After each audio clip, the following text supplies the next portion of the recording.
Hello, Paul and Al. Good evening. Thank you for being here. No, thanks for having us. I'm really excited because it's the first time I'm using Zoom, so let's hope it all goes right.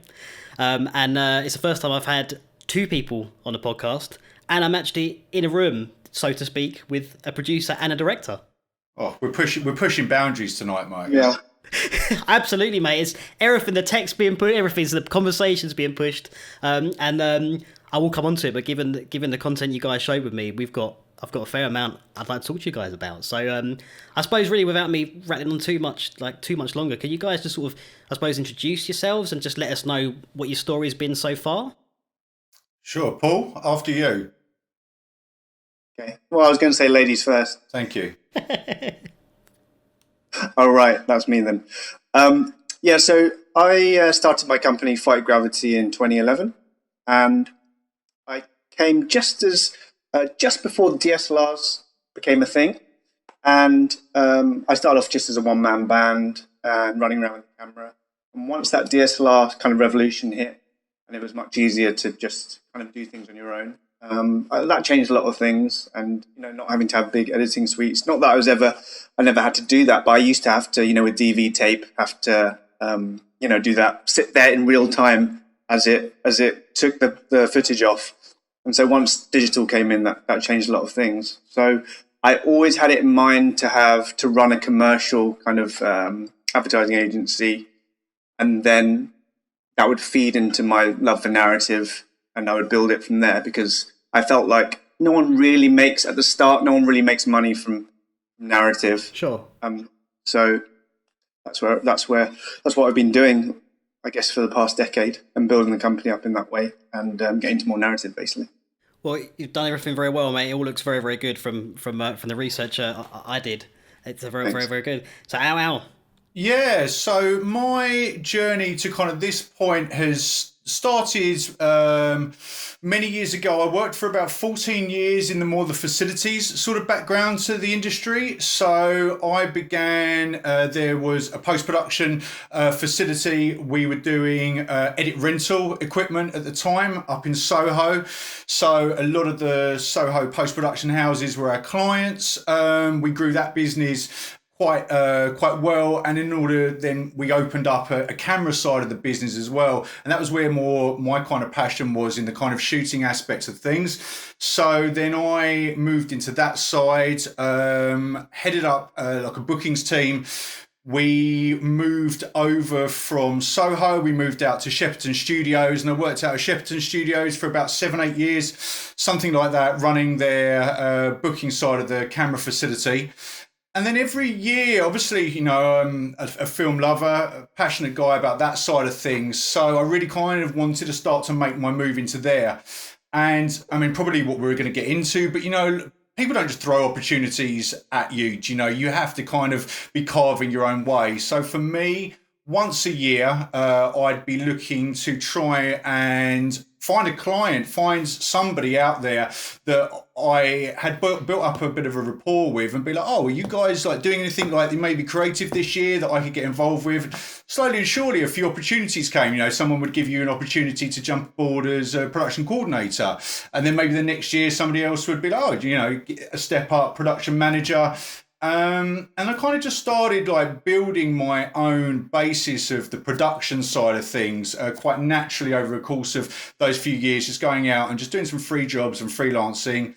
And then, obviously started taking on my own projects. And that kind of coincided with then now my actual day job. Now I migrated away from the facilities aspect, and now I work for a company called New Buena Studios. That is the physical studio of Millennium Films. So Millennium Films is the production company based in LA.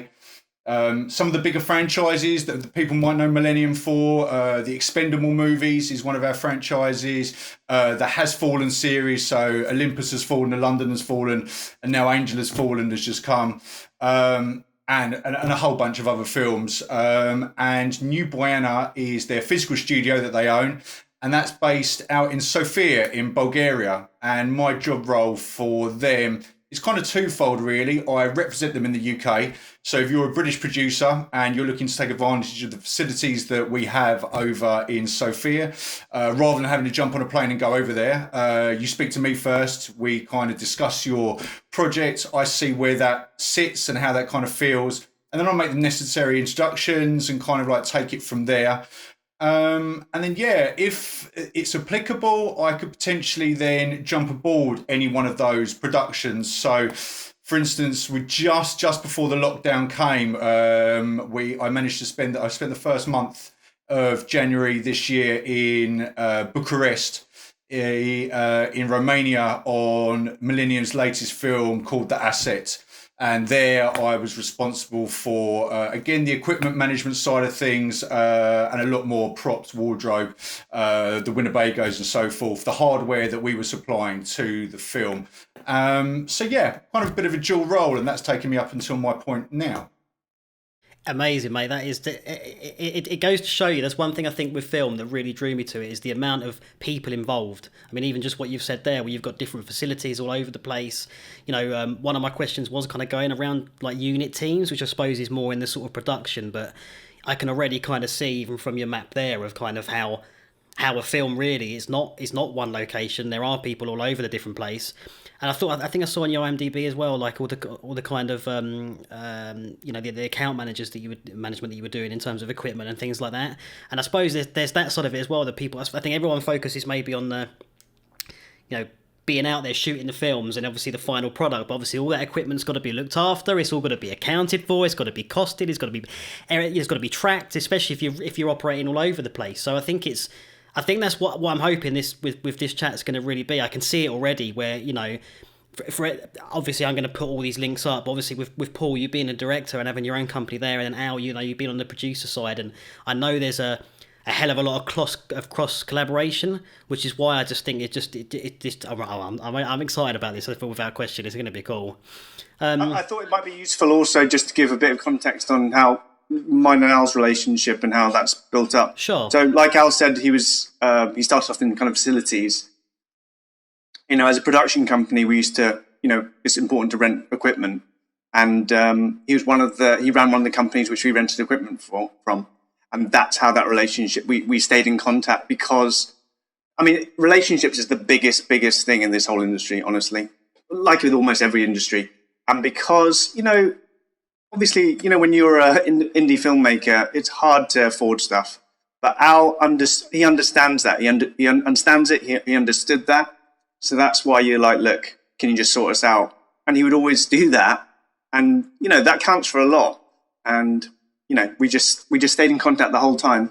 And then kind of our relationship has progressed to this producer-director relationship now, which is really cool. I think it's where you've highlighted it really well, that obviously the relationship side of it is important. Al, like you said, is getting out there and doing things. I speak to a lot of people, especially if like, I want to get into film, or I want to get into doing, like for me, it's mainly composers messaging me or people looking to get into film. And I'm not always almost as good at following my own advice on this, but you really have got to get out there, and that's part of what this was as well for me, was like, well, there's all this, I know all these people, let's just start, or I know people who will want to talk film because it's a passionate industry. So I think that, I love hearing those stories, and I almost think that when you do find, like what you guys had there, where you met kind of almost from a facilities point of view, then you form that kind of creative relationship, I suppose, which lasts forever. If you've got that, one of the things I said is a little bit further down the list, but it's like some of the conversations I've had with directors are incredible.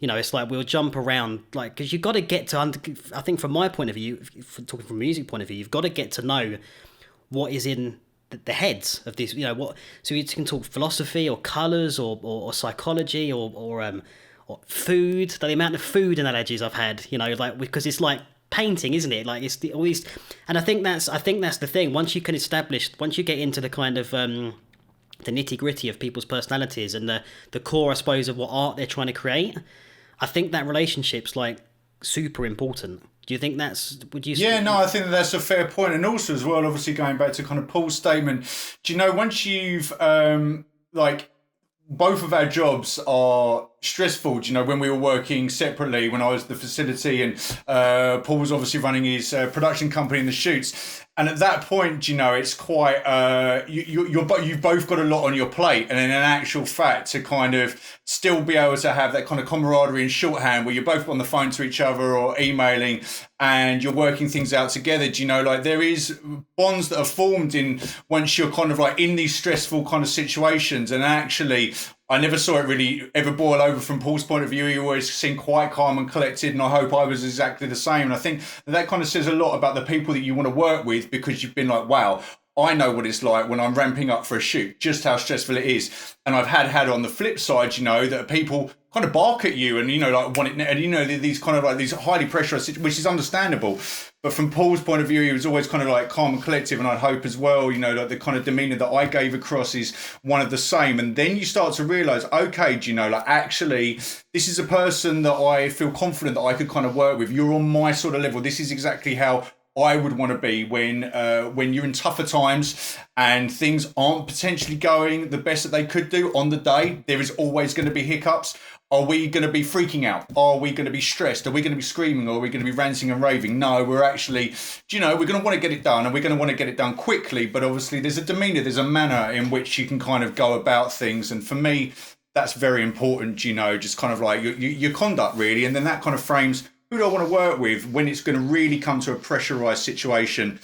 Is this person going to be cool? Do you know, are we all going to be keeping ourselves composed? And I think that's when it's a bit like, okay, cool. Do you know, like I'd love to work with this guy. And exactly, that's when you take it to the next stage.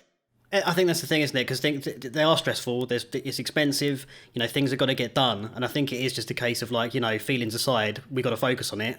What can we do to fix it? And I suppose if you've got stress, I suppose is a component. I mean, one of the, you know, we will touch on that because I really think, I mean, I get it. I mean, I'm obviously in the one thing for me I found is the kind of like endless editing. It's like, you know, the locked picture just doesn't. It's just not a thing now.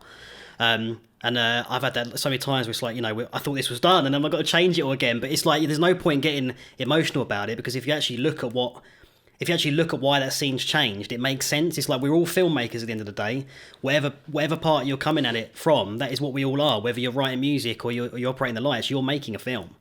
So I think that's everyone's needed. Thousands of people are needed in all, as you touched on, in all sorts of different disciplines.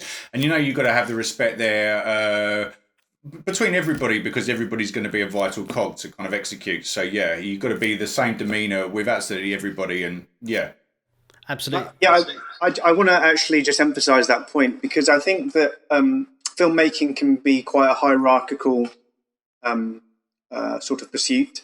You know, like with producers and directors and actors. And I think that, you know, I was working with the facilities side, and it would be so easy to just go, oh, he's just a facilities guy. And the thing is, you don't know what role someone is going to inhabit in, like, it could be next week. They might want to change what they're doing. They could be your producer on the next thing. You don't know. So you have to really, as Al says, be super respectful to everyone, because they could be the person who, you know, commissions you for your next job. You don't know, you know, and it turns out that I didn't realize he was a writer as well. So, and I remember thinking, you know, in that split second when he told me he was a writer, I was like, oh, right, I thought he was just facilities guy, because that's what you box people as. You just go, okay, he's the guy who rents me the equipment. So it's really important to be respectful, and also to be open-minded as to the different roles people can inhabit, because people change a lot during their careers. I can see that. I can see that. I mean, I suppose you've touched on hierarchy, which leads us in, because this is one thing that you know. Obviously, there's so many, like, I suppose from the directorial point of view, you've got your first ADs and your second ADs, and I'm starting to understand the importance of those first and second units, because you can't do everything, you know. And obviously from the producer side of it, you know, you've got the associate producers, the co-producers, the executive producers, the lines producers. Can you break that down a little bit, just firsthand, I suppose, in terms of those hierarchies, or would you say it changes every project? Shall I go first, Paul? Okay. So yeah, from the production side of things, there's some very clear ones that I can identify there. There's some more ambiguous ones there as well. And also as well, what I'm going to probably say now is I'm talking from film, because even film and television, these roles that we're about to discuss are also completely different. And some of the things that I'm about to say now, somebody might pick up and be like, well, actually, that's slightly, and that's, it's because there is some ambiguity there. And definitely there is a difference for the terminologies and the job roles that you've just highlighted on the production side of things. Will be different between film and television. So obviously starting at the very, very top, when you talk about the exec producer, normally we are talking about someone that's more responsible with the financing side of things. So they've come aboard in a financial aspect, and they're more at the top end of either packaging a product, or they have a relationship with the distribution companies. They are looking at the financing of the film. That's the sort of level that they're kind of working at rather than the day-to-day. The producer is the main person that's on point from the origin, who is obviously, if we take it that they're going to go out, and even the producer's going to go out and buy the script, find the script. What's the project he's interested in? What does he think? This could be a bunch of things. This could be, what am I passionate about? What stories do I out there now do I want to tell? Or it could literally be as kind of cut and, hard and fast as what could work now within the marketplace. Really identifying either this script is on trend, and therefore I think if I come with this production now, it's going to do well, or role reversal, actually even bucking the trend and being like, well, there's a glut of these kind of things happening, or there's kind of an overload. So actually, let's come with something different. So, the producer is going to be finding the script, and then, the exec producer is going to come on board to help with the finances kind of raised from there. And then you're going to work closely with your line producer, and your line producer is essentially going to be the person that's going to execute the physical shoot. They are going to make sure that you're on budget, and they're going to take you through the physical aspect, whereas obviously the producer is going to see you through from script all the way through to final deliverable post, and again on to festivals and so forth, whereas the line producer would just there be executing for the production side. And then now comes the more ambiguous side of co-producers and associate producers. They can have a bunch of roles that they are bringing to the party, and it could be a number of things. A co-producer could literally be exactly that. They are co-producing this film with the producer. There's somebody there by his side, and they're working closely. It could be that they have come aboard the project because they have something to offer that the producer needs, and it's like, okay, cool, if you come aboard and you're going to bring this aspect, then that's great, and then we can co-produce this together. And exactly the same as the associate producer can kind of work in the day-to-day running of certain aspects, but more so it's something that they also they're going to bring, it's their relationship with the talent that's allowed you to open a door to this person, or so that those two roles are slightly ambiguous. You find more that they're kind of allocated to somebody that's joined the production and has brought something of worth with them that they are offering to the film, and in return, they're going to take on that sort of level of a producing role. So yeah, that's a less clearly defined, and they can do a number of job roles, but definitely the exec, the producer, and the line producer, very definitive job titles really as to what they're doing for you. Got you. I did think it might be a case of that it would change between. I suppose we could talk. I've framed this very much, I suppose, in film, but we definitely I want to talk about the advertisement stuff and for the TV, because TV budgets seem to be huge. And you're seeing things like The Vikings, which is it a TV show? But we'll come on to that because it's like I want to stick, and obviously we haven't heard from Paul. But yeah, I think it's I can see that each project is going to be totally different, and if it's a smaller project, you might not even have it might just be literally one producer, one director. But then, like you said, if you're working under different facilities, if you've got a second unit going out, perhaps you need to send another producer along to make sure it's going to be fine. Over to you, Paul, from the directorial kind of point of view. So I've been, I would guess, fortunate enough to experience quite a different range of, I would say, crew sizes. So as I said, I started off just on my own, and I know a lot of people will be able to relate to that one-man band thing. And then as budgets get bigger and as productions get more complex, then obviously more people come on board. But let's just say I mean, for me, the key people are the DOP. Obviously, that's usually the next person that's the next person that I would want. That's like my right hand man, I guess, Sure. on set, because that's the person creatively who I'm most in cahoots with.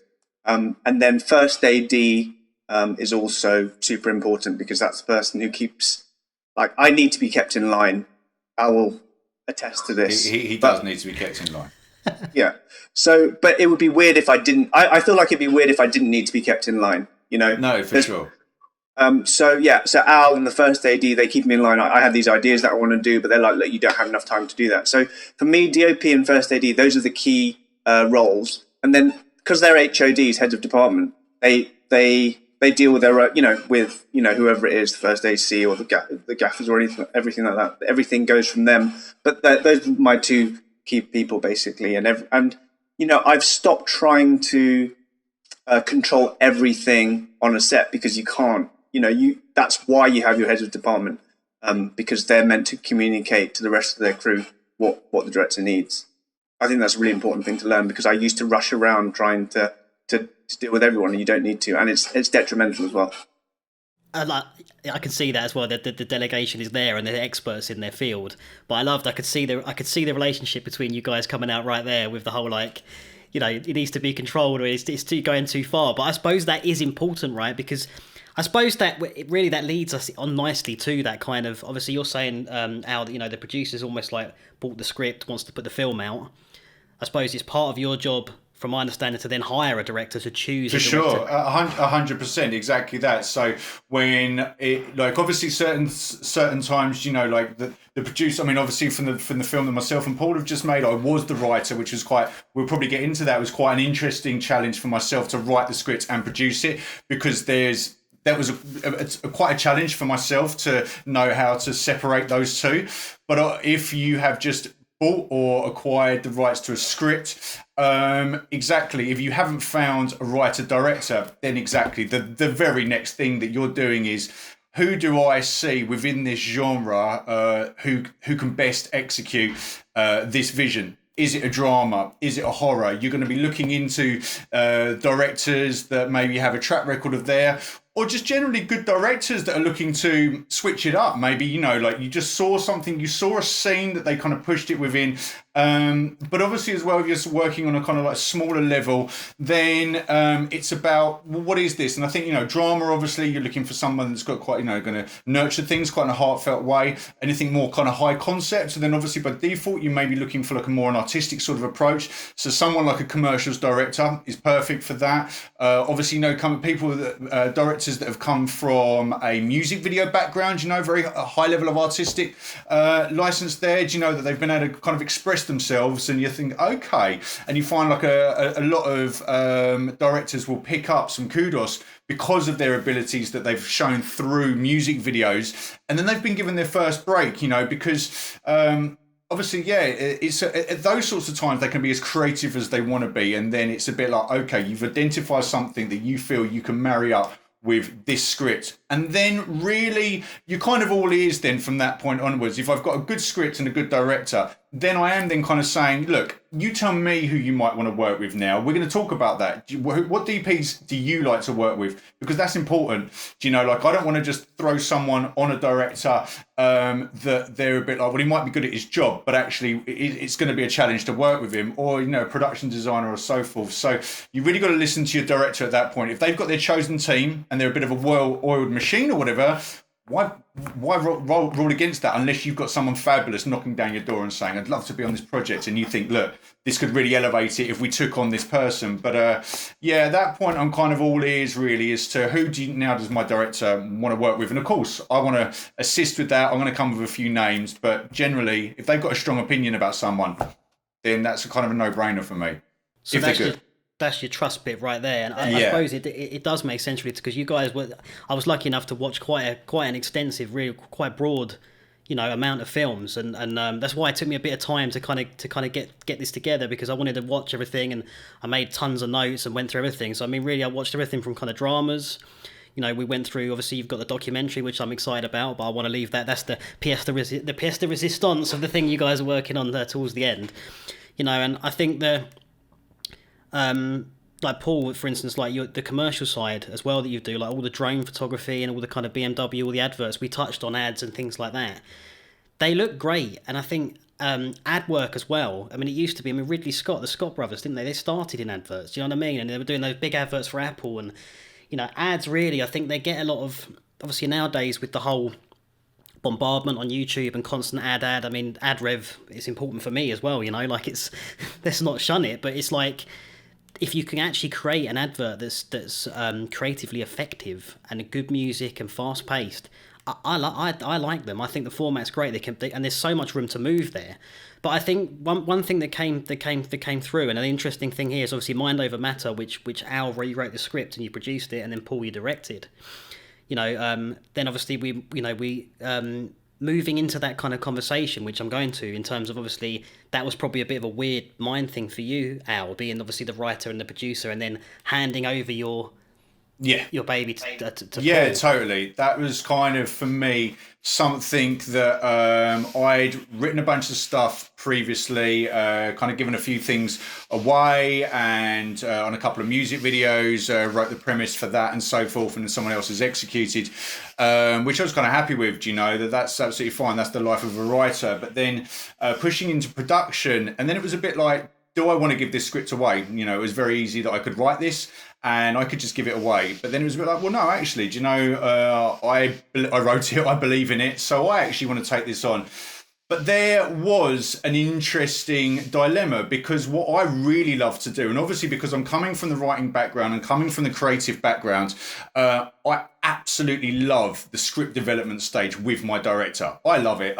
For me, Paul and I really kind of talked extensively after we'd done Mind Over Matter. We looked back about the whole production, and we absolutely loved the pre-production process of everything, and when we're both around the table and both kind of collaborating and both talking about ideas and how we can do it. And at that stage, for me personally, when I've got a director that's got a script, but I do, by default, I do like to have my say in that script. It doesn't matter how good that script is, how many drafts that you've gone through. As soon as you give it to someone else, if I was to have given that script to Paul, if I was given that script to you, Mike, you would have your own opinions. You just, by human nature, you'd be like, oh, I kind of saw it happening like this. So when I get given a script, it doesn't matter how many drafts the director's gone through, I'm going to read it with a fresh pair of eyes. And I want them to be approachable when I kind of say, do you know what? I love it. I really, really love it. However, these are my feedback notes. I personally think I see it slightly differently to you. Would you take on board any of these creative notes? So, of course, I've already done this process with myself because I wrote it. So when I gave it to Paul, then it's a bit weird, because as a writer, you can't have any kind of like real say back. You've written it, you've given it across, and then the director's now going to execute the vision to how he sees it. And so for me, when I wrote it, I would naturally have just given it to Paul and been kind of stand off. But obviously wanting to take the producer's hat and put that on and develop the script with him, then you've got to hear him coming up with his ideas and the direction he wants to take it, which you've got to be very open to as a producer. Wants a director to express himself, but like you touched on, it's your script and you don't want it to change too much.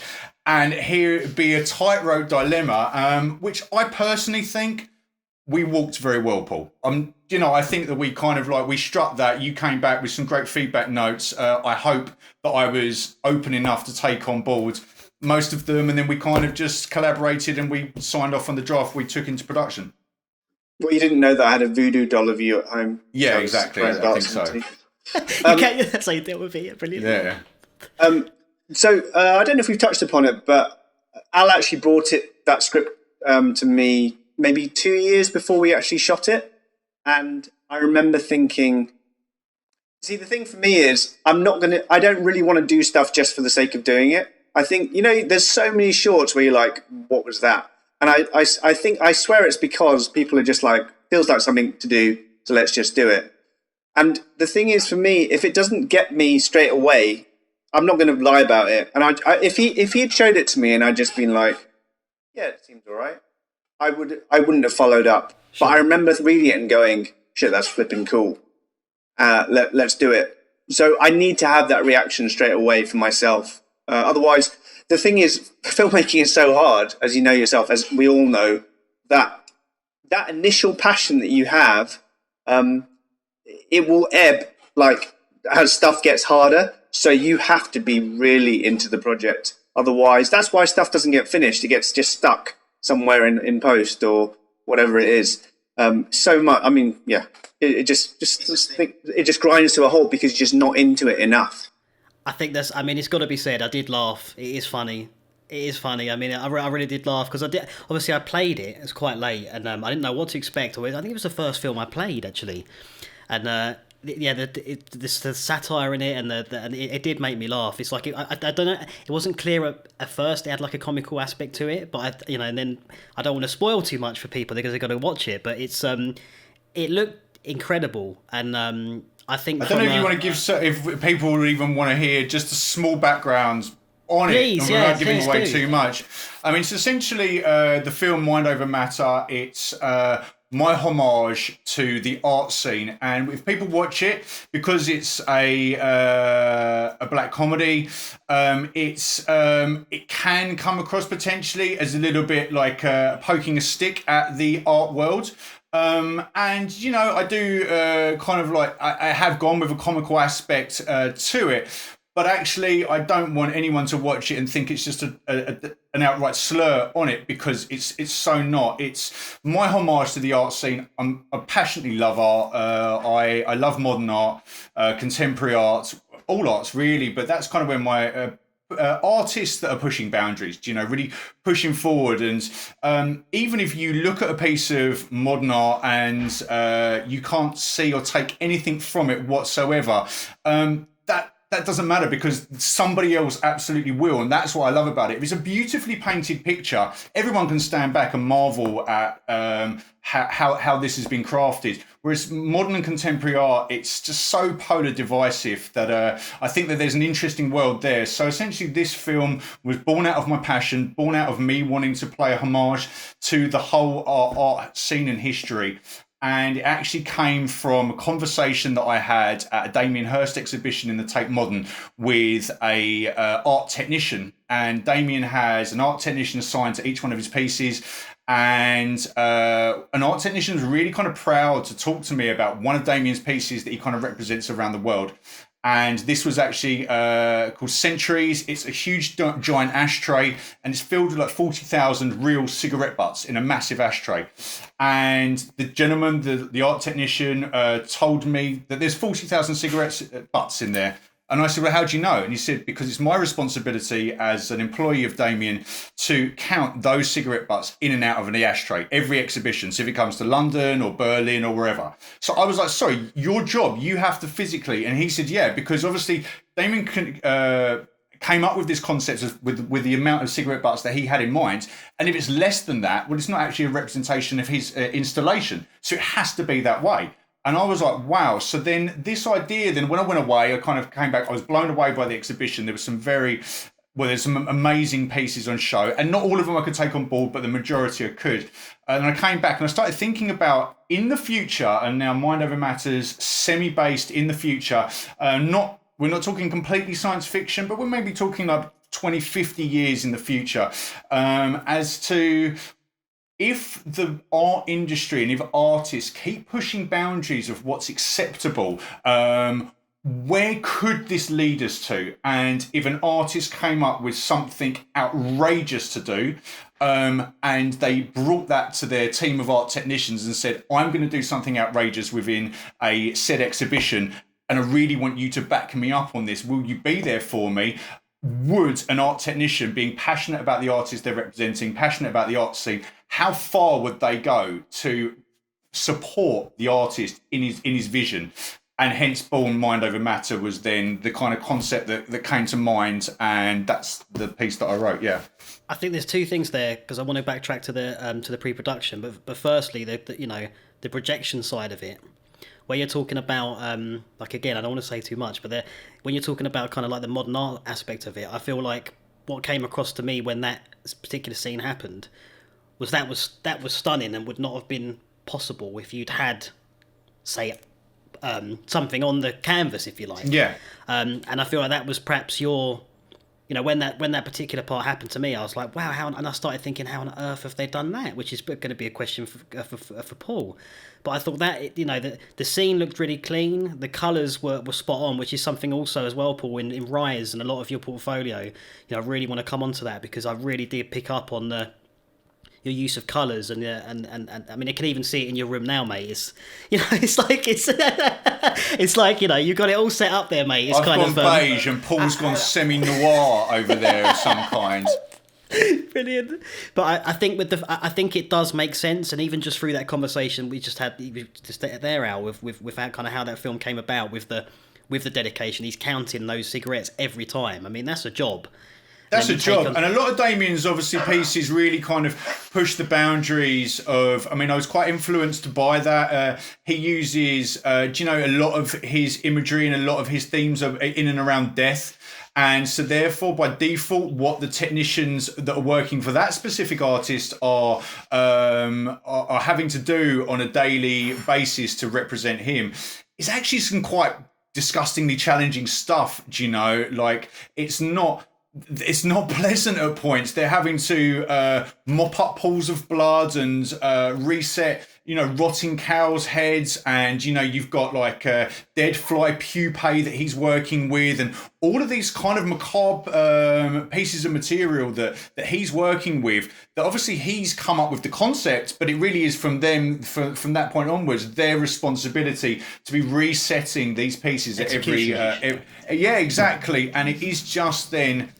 Well, how far are these people willing to go in the line of employment to really fulfil an artist's vision? And that's kind of where it led to. Yeah. It makes perfect sense, but I have to mention my mate Steve. It was great to see him. Steve's such a talented guy, Steve, and I bet he's great on the set, I would imagine. He's a good guy. He's a good guy. I'll say, Paul, and then you can say about, obviously, from his performance. Like, I met Steve on the first film that I produced called Arnelia Grove.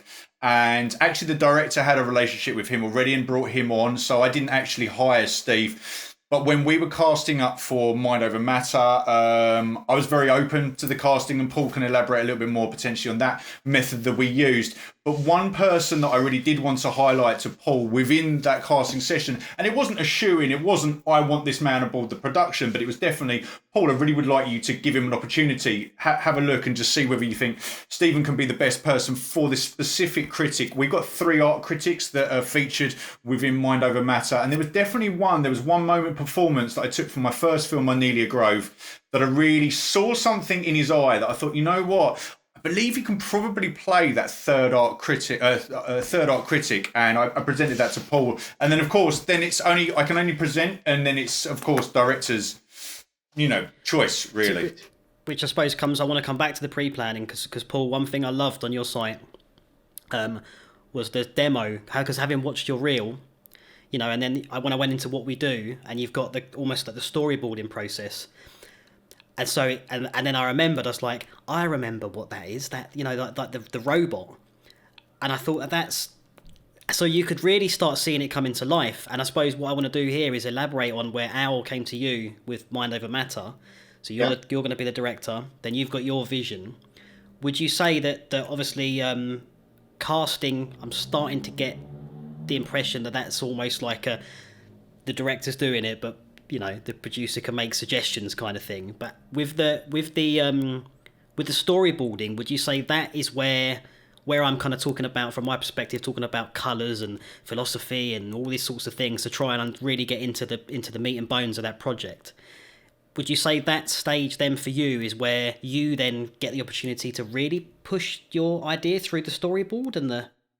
Yeah, I mean that's the thing about the thing about filmmaking is that we have these ideas, these grand visions of where we want it to be. But, I mean, we pretty much know we can never, unless you have unlimited budget, it's so hard to get to that point. So I guess that, I remember sitting in the storyboarding process with the storyboard artist, and Al he doesn't know what's going on in my head. And I remember sometimes I was like, I'd get the storyboard artist to draw whatever it is. And then Al would literally have no idea what I was doing. And he was like, what is that? And I was like, yeah, of course, it's obviously that, isn't it? Like it obviously, it's always like it's obviously that, and he's like, I never thought it would be like that. So there was some eye-opening moments there, but to me that's important. If Al is nodding his head at everything I'm saying and just going, yeah, that's the way I saw it, there's no need for me, honestly. Yeah, it's very true. I mean, that's the totally the time as when you unshackle yourself and basically be like, look, why do I have a director here? Is because this man is creative and I'm backing his ability, and therefore you need him to express himself. You need this project to be going in a direction that he wants to be taking it, and like really kind of bringing this to life. And obviously I'm either the writer, so that's very much as words on paper, and that's just merely a blueprint. It's the recipe. It's like saying reading on a menu that you're going to have a full English breakfast. But that's not saying, someone might think, well, that's a fried egg, but the director wants to come with a poached egg. It's, like a full English breakfast can be interpreted in so many different ways that actually just merely the words on a menu or in a script, that's just the real nuts and bolts of what is maybe going to happen. You have to then at that point really give it over to the director, trust that the person you've brought on is going to execute it to a whole other level, and then it's then with the producer's hat on to start to quake at potentially some of the costs and time that these wild and wonderful creative and I'll be honest, are going to have. Half the time I have absolutely no idea how we're going to execute it. I literally have no idea. But the thing is, again, I can't be thinking like that. I can't be thinking, all right, I know exactly how we're going to do it, and that's why we're doing it this way. I have to think, I have no idea we're doing it, but I want to do this, and then we go from there.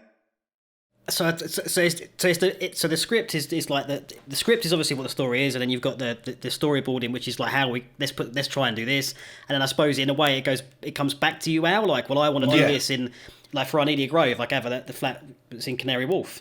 So it's you've got to then you know what I mean? It's kind of then, and I've heard that before. I've read scripts on small films, with practically no budget. Everyone's on like gross points or whatever else, and you're reading it going, how on earth are you going to execute this kind of thing? And I suppose that is where.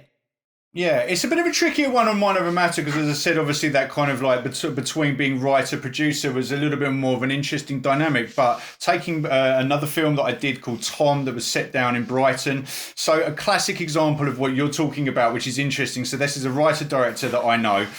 He came to me with a script. I really believed in it. I wanted to get it done. I really felt passionately about it. So the opening line of the script is... a swimmer is swimming across Brighton seafront. A woman observes him from a bench deep in her own thoughts. So straight away, if I'm the writer, that's very poetic and beautiful, and you can kind of see this scene.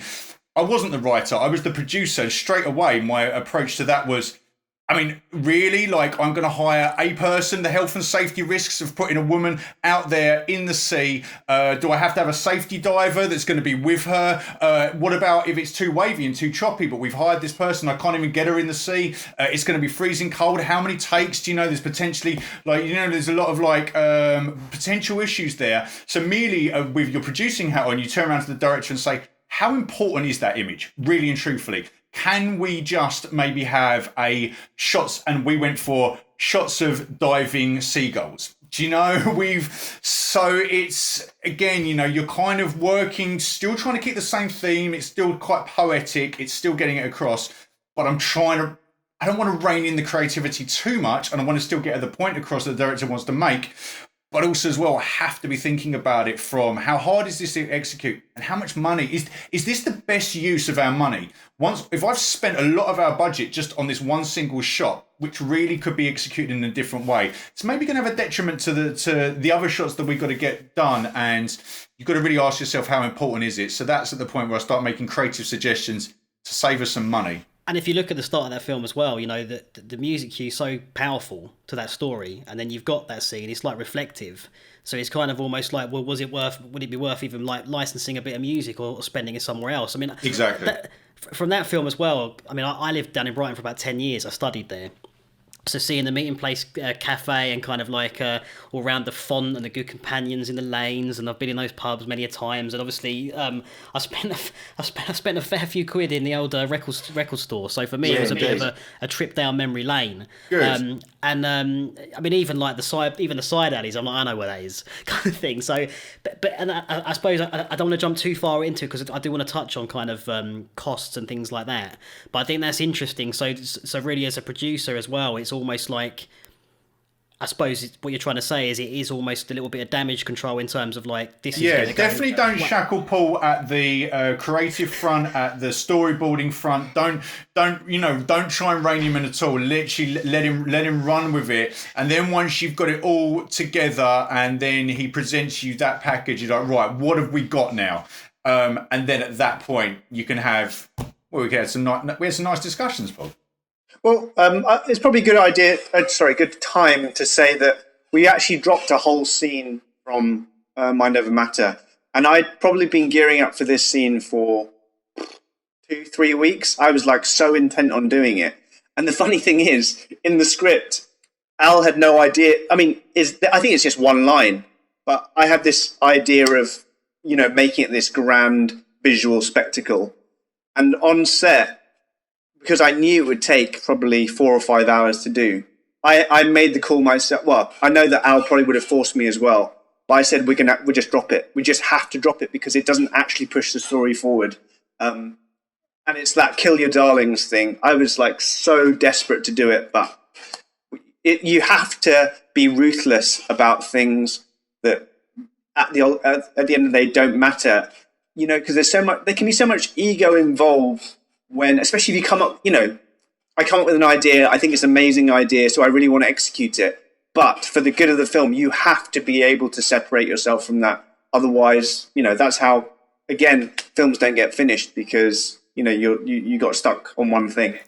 Exactly. You have to literally just kind of be like, right, what is it we need to execute at this point? And like Paul says, you've got to be willing to adapt and react. I mean, minute by minute, hour by hour, like this shot, that shot, let's get this, let's get that. Okay, tell you what, we can actually incorporate those 2 shots if we do this. And, for sure. Obviously, on a bigger budget, you kind of know. But even on a bigger budget, we all know, those stories of whole scenes that have been shot in some of the biggest feature films. And they just end up, as they say, on the cutting room floor, never to be seeing the light of day. And that's why you have the director's cuts and these other cuts and so forth. And obviously, like Apocalypse Now with their redux and stuff like that, and bringing back these other scenes that, from a commercial point of view, the pacing of this piece, does it work better that the audience are kind of seeing this film in the beats of 2 hours of a movie? The director would love this to go on for 3-4 hours, and it's this big artistic interpretation of what it was. But actually, is this pushing on the story? Is the audience still with you with this process? And you've got to make those decisions at the pre-production stage, at the production stage, at the post-production stage. That's the nature of it. Just make some hard calls, and generally just kind of get it done and stick to what is the core integrity of this script. Got you. So to Paul, you answered my question there really about the lines blurring. Because that was an example there of where really you said to Al, look, we're gonna have to cut this because it's going to take too long. We're gonna have to move on. So that it seems to me like that relationship is very. It needs to be very balanced, and I suppose in some ways with the hierarchical side of it, I can see, like I have heard stories of like producers just literally point blank at the end saying, no, we're cutting that scene, and it's been like, the directors really wanted to put that in. I suppose maybe not so much perhaps between yourselves, or maybe if that has happened, have you ever had that where there's literally like one of you's like just headstrong in terms of, no, with this we can't do this? For me, usually it's the first AD who tells me that. And I've definitely got into arguments with first ADs. First ADs are always hated anyway. Sorry, first ADs. And just major arguments about, not having enough time. The thing is, no one really knows exactly. Not even I know how long stuff is going to take. I have an idea of how long it's going to take, but I don't really know. So when I feel like it can be executed and someone is pushing back against me, that's where arguments happen. But I think that personally, I think I've got better at self-managing. Like, I think, 5 years ago, I probably would have said to Al, look, I'm definitely doing that and I'm going to find a way to do it. And then something would have fallen apart somewhere else. But again, there's no point like losing a good relationship over something which can be dropped. Yeah, it makes perfect sense. So it makes perfect sense, and I suppose that's where choosing your team as well. You'd have to have a sit down. Like, for instance, you suggested Steve for Mind Over Matter. Paul, you're probably going to know a DOP that you want to use. He may well, I suppose, know a sound recordist that he knows he works well with, and then so on and so forth. And I suppose that is, once you've got your core team. Like, if we move, I suppose if we're talking about Rise, which I could really see. I know when you pitched it to me, you kind of said see it as almost like a TV show. You can see that, especially when you get the part with the montage at the end where we jump into the future. If it's almost like future, past, you could see like a real sort of narrative there. You shot that in Asia. Yeah. How did you cast everyone in Asia, or did you take teams with you? No, so basically, I've been building the company there as well. So flying back between the UK and Asia, and I remember that came at a time when I was just doing commercial work, and commercial work is fine, but you can get lost in that whole, client. Obviously, clients are very important; they're the lifeblood of what keeps the company going. But I was getting sort of away from that creativity because when you're selling for a brand, that's what you're concentrating on. So I was like, we are doing something narrative. So we did all the casting, all the shooting there, but we did all the post in London. And so was the post? Did you kind of wrap the set, come to London, and then start post, or were you operating almost at the same time? No. So the post actually, so it was shot before Mind Over Matter, but the post wasn't finished until after Mind Over Matter actually, because we had a lot of issues with. Not issues, but I know that you mentioned in your questions, like to do with music and soundtrack. It took us a while to get to a point where that was right for it, basically. So it's Thomas Pink. Thomas Pink. Yeah, he's a long time collaborator of mine. Really good guy, and I love this. I believe there was hired strings as well, which you could really hear in there, and I definitely with that piece, it's definitely the colouring and the music is like as vivid as you like as the colouring. I noticed when in the very opening shot, when the chap's sort of walking up the stairs and she kind of settles, you got this really nice purples in there. Yeah. There's the fire where I could really felt like there was a fire. Yeah. I could kind of see from analysing it, I could tell it was lighting, but I think it really did added the kind of drama to the scene. It just works so well. And then panning out to, I think right after that shot was a standout one for me, where you've got almost like an outdoor shot with loads of depth of field and like light and rain moving down. Yeah.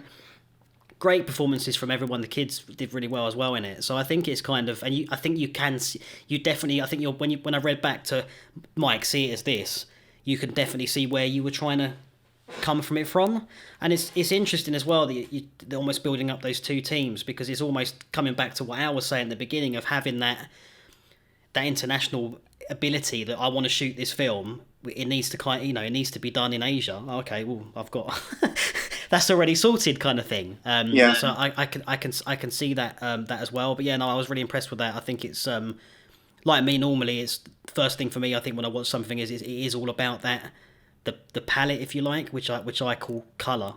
To me, it's how is this making me feel from an aesthetic point of view, I suppose. Then I'll start listening to even if it's not music, if it's just like ambient sound design or a drone kind of thing, which again there was full of that as well in Rise, loads of droney stuff and filling in the gaps. And I think it's really important. And I think as soon as you take that out, the scene just dies, even if it's a little drone.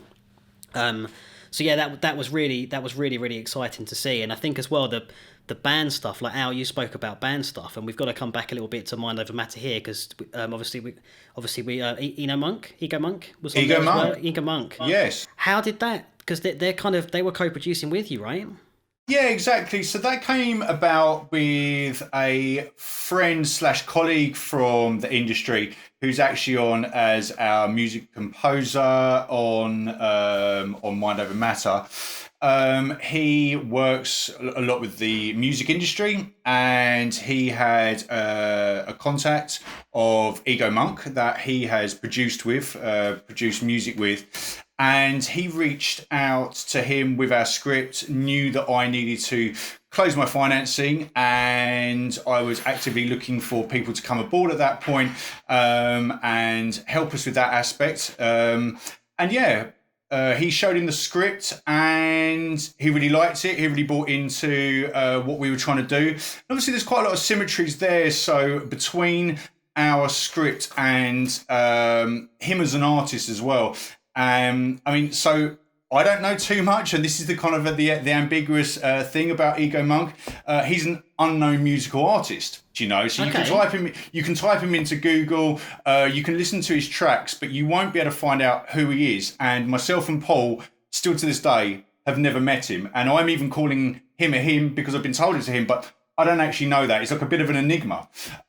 So when obviously our artist in Mind Over Matter, obviously, of course, it's a different type of artist, but an artist all the same, is also someone that is in the shadows. And obviously that was my homage kind of nod to the Banksy sort of... that was coming to mind, the Banksy of the music world was coming to my mind, yeah. Exactly. And I think that there was a lot of symmetries there between this unknown artist and this other unknown musical artist. Exactly. So it was kind of like a twofold. He came aboard to help support us in that aspect.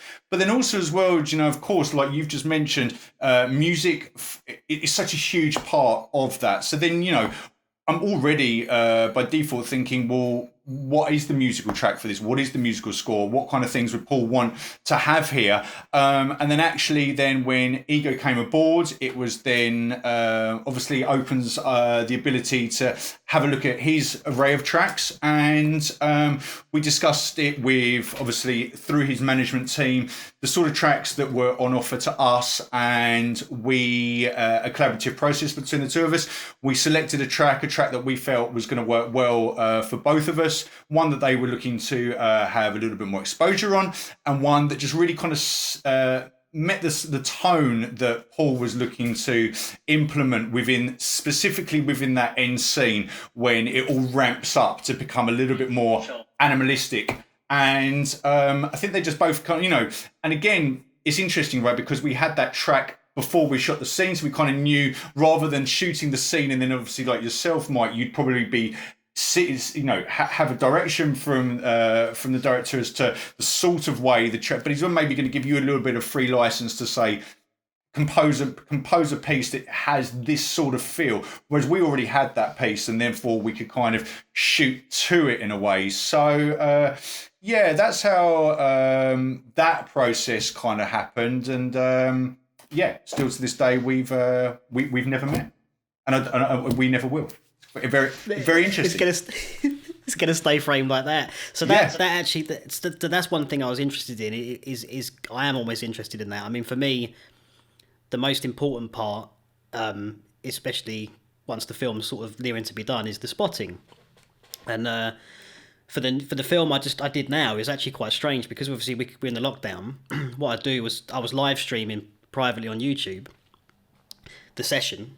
So, you know, we got the film and we got the score, and Andrea could come into the session and kind of see what I was working on and where I was going.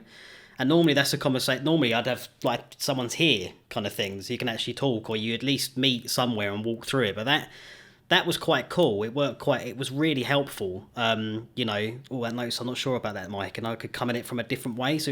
And for him, he's like, well, I've never seen how you work before, kind of thing. So it was like, it gave him a perspective of me actually in the session trying to mock up what we want.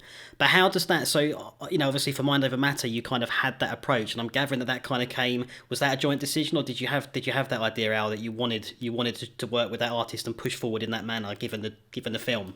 No, not at all. It was obviously an opportunity that was presented to us, and it was just, you know, at that point, a kind of no-brainer that we would collaborate on this film together, because there was like symmetries between both parties concerned, and obviously just to want to do something creative, and to back an aspiring filmmaker, and just get aboard that process. But then after that, after those initial kind of conversations have happened, then it really is, down to Paul to anything. That's literally the nuts and bolts for me. That relationship has been found.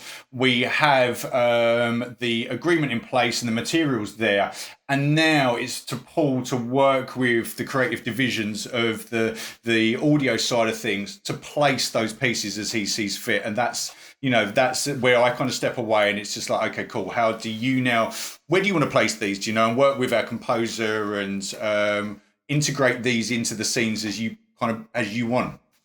So maybe back to you, Paul. So for instance, now it's obviously establishing him with Tom or Thomas.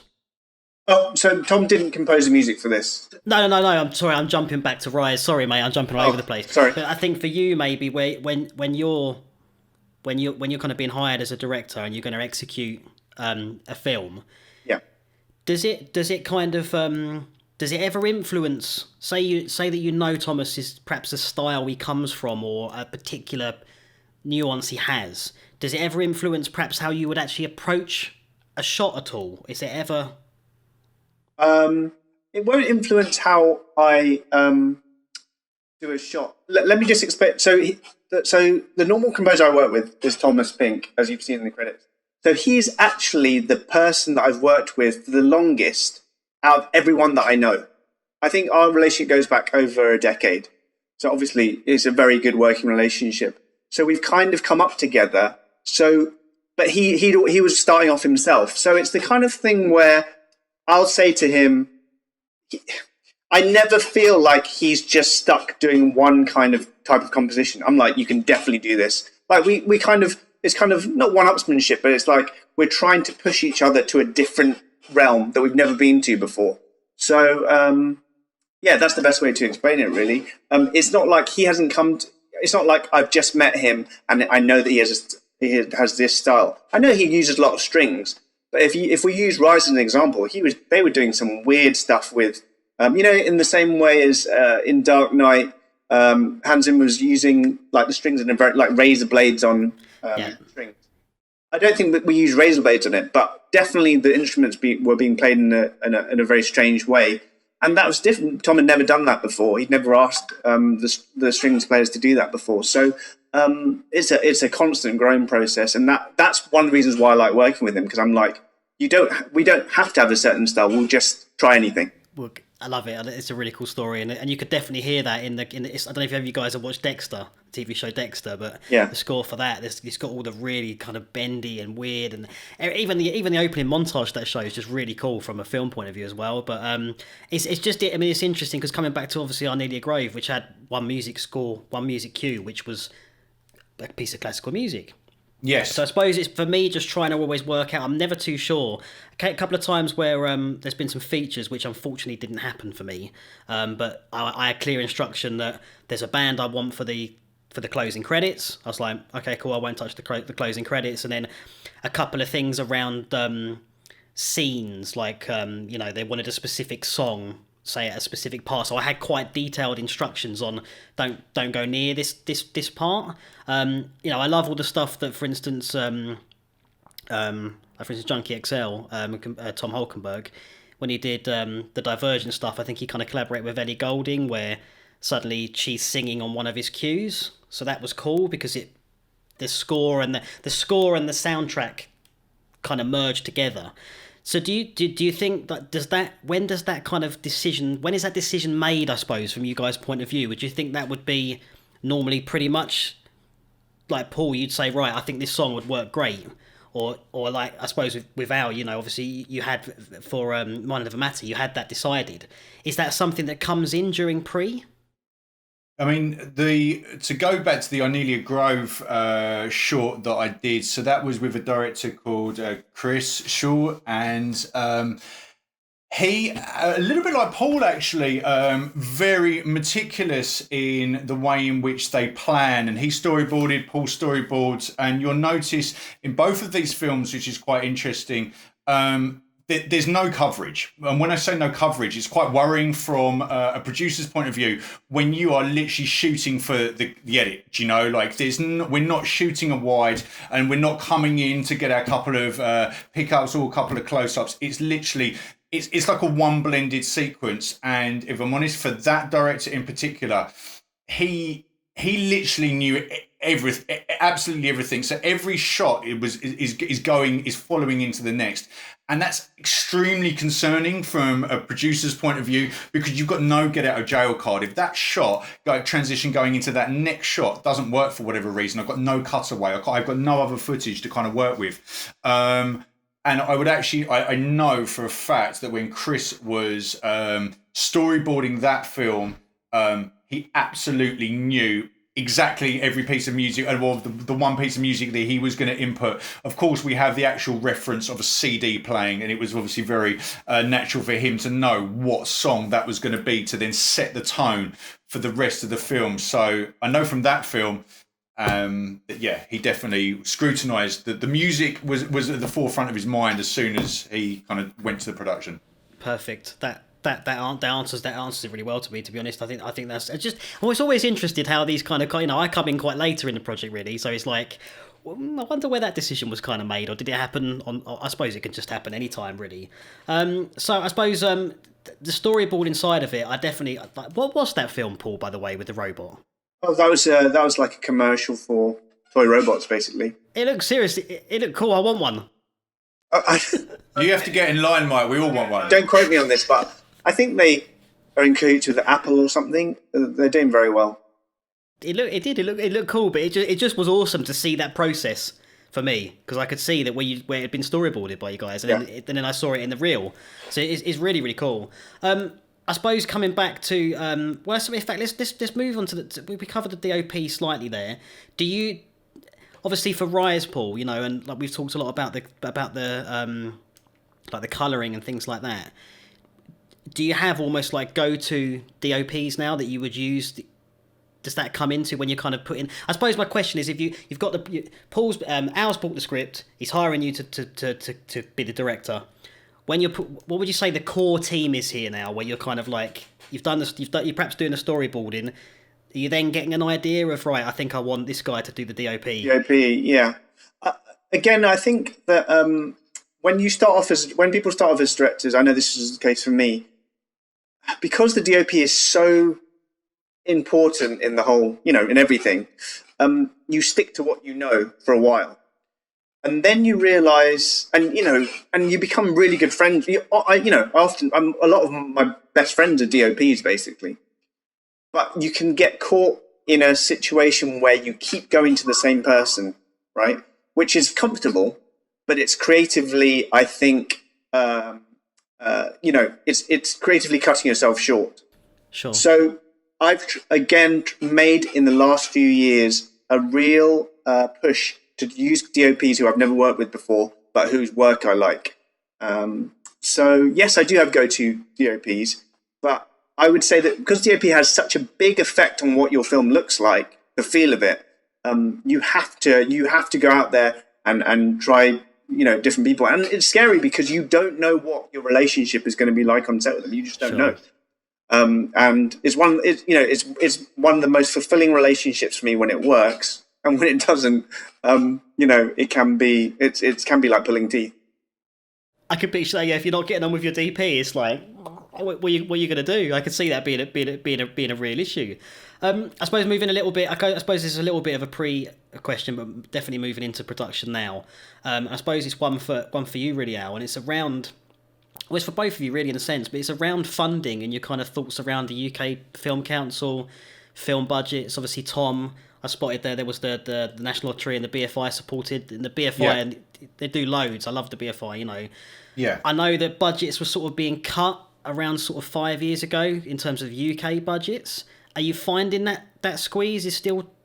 Well, yeah, I mean that's the only film that I've actually managed to achieve to be funded through some kind of scheme. And I think potentially that's probably even right, as well. Like, if it's a bit of a weird one, because for me, I thought, oh, okay, you're kind of like, you're funding a film, like this first film, and they were really, really happy with it, and it actually did quite well out there. They were very pleased. And then you're kind of like, okay, so maybe, you're going to go on a bit of a journey with them, and you're going to kind of have another investment and another investment, and they're going to kind of build you on this journey to maybe features. That wasn't the case. And then actually looking back, because you're a bit like, well, why would you just invest in one film if you're not going to kind of nurture? But of course, there is so many applicants going in there everyone's looking for some funding through the public sector. And actually, if you kind of think about it, why would I get funded twice? Who am I to have two pots, two funds out of the pot? There is thousands and thousands of directors and producers out there all looking to get onto the funding schemes. So I think just generally, we were very blessed to even have that one opportunity to work with Creative England, the BFI. They saw my director's work. They picked up on a film that he'd done previously. They really liked it. Therefore, when we approached them, they were like, oh, okay, that film. Okay, interesting. And then obviously I backed that up with a portfolio of my work. He was shooting commercials at the time. So we came with a little bit of a pack and said, look, this is us. This is what we can kind of achieve. And this is our script. And then we went through a huge development process with Creative England. So our exec producer and our kind of mentor guide, Alice Ramsey, who's a lovely lady to work with, really, really kind of open. We went on a journey with her, and through that kind of scheme where we went through many, many drafts to kind of really hone the script. And as soon as we got to the point of the script, it's a weird one. So then I have to budget that script. But you don't know how much. You know that they're going to fund you, but you don't actually know where the limit is. So then it's a bit like, I'm always trying to cut costs, right? Because on the short, you're trying to kind of really bring it down. But then you're a little bit like, how big is the pot that we could maybe dig into? Because I could maybe extend this schedule and give us a little bit of room. Of course, you kind of I pitched it just straight as a die, as I always would do, and it's just like, right, I know with a lot of favours and asks, I can kind of bring it in for this sort of budget. And in actual fact, I think if I'd have over-egged the pudding, they might turn around and just say, no, you've got to rethink the concept if it's going to cost this much. But then again, you just don't want to leave yourself too short as well. So they definitely came with the right amount of funding. It was a really nice process to work with them. But I think working with someone like the BFI and Creative England back then, as you saw with the level of talent that we managed to bring on from the casting side of things, it isn't just the fund. They're not just bringing the funding. Now, they're not going to make any introductions for you. They actually did introduce me to my co-producer on there, someone that I work with, Gary Patton, that we formed a producing partnership on that production. And he actually came because he was on one of the BFI schemes. And that was great to work with him. I'm always someone that wants to learn on the job and kind of like have a collaborative process. So that was great to meet Gary, and he was a straight introduction through them. But then outside of that, they're not really going to kind of spoon feed you anything else, and you were just really left to your own devices to kind of get on with it, and they trust you and your ability to execute. But having that badge, having that calling card, we're not just a short film, we're a BFI accredited funded short film. Absolutely. Then allows you to go to the casting agents, and then you're not just our Eales, you're our Eales that has the backing of this very established and respectable film body of our institute that is also giving endorsements to this project. And then at that point, I think it just gives everyone generally, a bit of a comfort blanket. Okay, these guys are the real deal, and therefore it opens a few more doors, not just to the funding, but just to talent, I guess, and people then. And we actually managed to get that script. I mean, I was quite astounded with some. I'm not going to name drop here. I'm not that kind of guy, but I if I'm honest, the people that played our lead two, husband and wife, the people that I had email correspondence with that were open to playing that part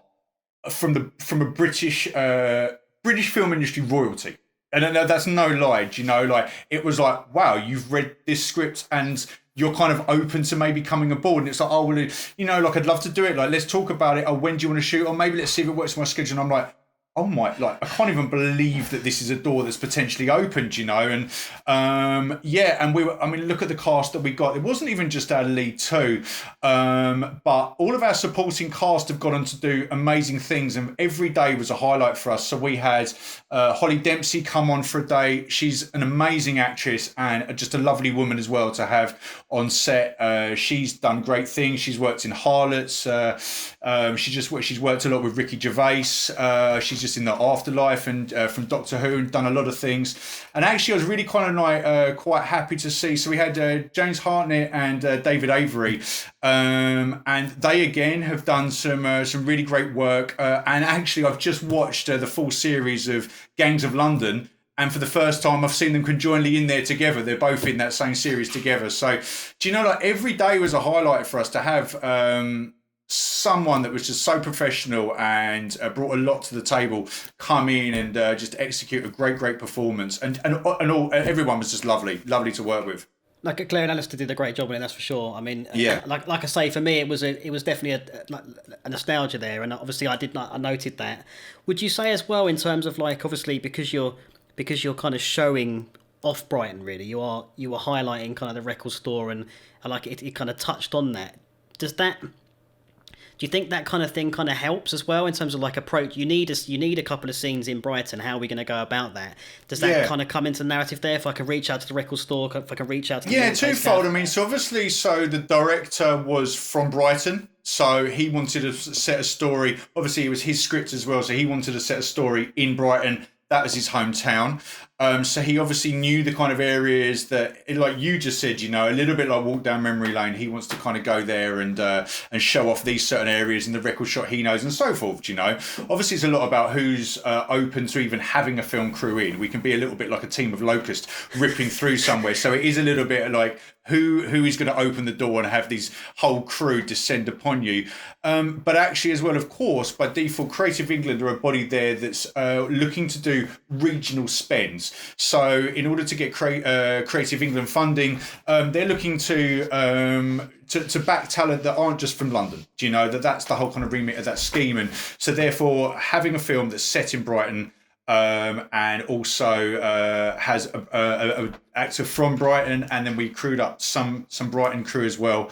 But actually, weirdly, I know again your audience that are listening to this haven't seen the film, but for you, Mike, there is one scene there that is shot in London, and we shot that first out. We shot that on a Thursday. We shot all day in London, and then we did a unit move down to Brighton for Friday, Saturday, Sunday, and executed it in 4 days.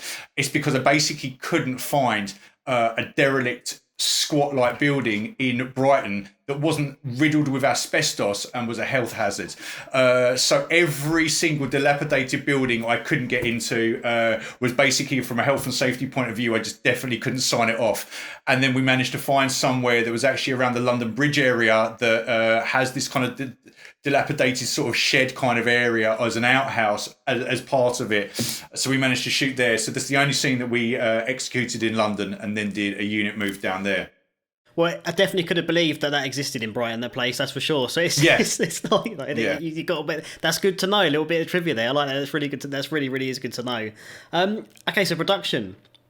I suppose for me, when I was talking to Michael Taylor, the sound recordist, and we were talking about kind of the way things are being controlled on sets now. So say like lighting rigs, I always thought they'd be almost manually operated, but apparently there's a lot of now like iPad control and IR control and things like that. It's because I'm just trying to kind of get my head around the set of that, really. So say, Paul, you've got, for instance, you've got an idea for how you want to light a scene. Obviously the people go in and light that scene, but how do they normally go about controlling that? Is it manual or is it a mix, or Okay, well, I mean, if we use Mind Over Matter as an example, it was meant to be how you envisaged, which was an actual automated rig. That didn't work, as in the ghosts in the machine meant that did not work at all. which was a real problem time-wise for us. We lost a lot of time with that. So it actually switched to manual, which means I actually had to change how we were doing some scenes or how we transitioned to one scene from the next, because we didn't have that automated thing anymore. So that's the best example I can think of. That had a massive effect, that lighting set up. Yeah, because suddenly it's gone completely to manual. I can see that. And colours wise, it wasn't.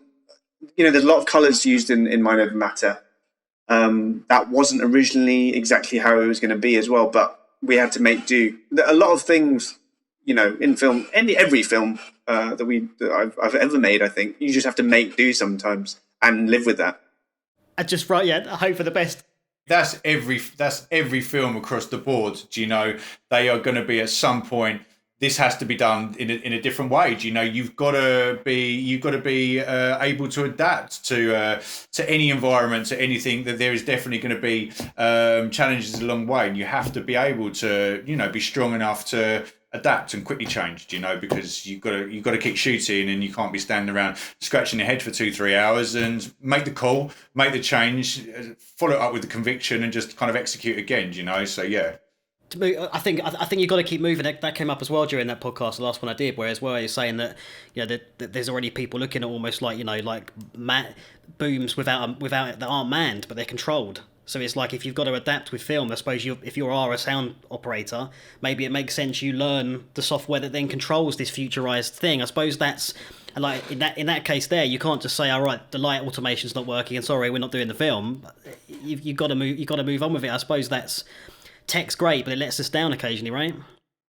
Yeah, for sure. And obviously, like a lot of industries, but definitely the film industry, on that side, the crewing side of things, a lot of people absolutely hungry for their tech. That there's obviously big trade shows out there, many manufacturers coming up with some amazing kind of inventions, and everyone wants to use the latest tech.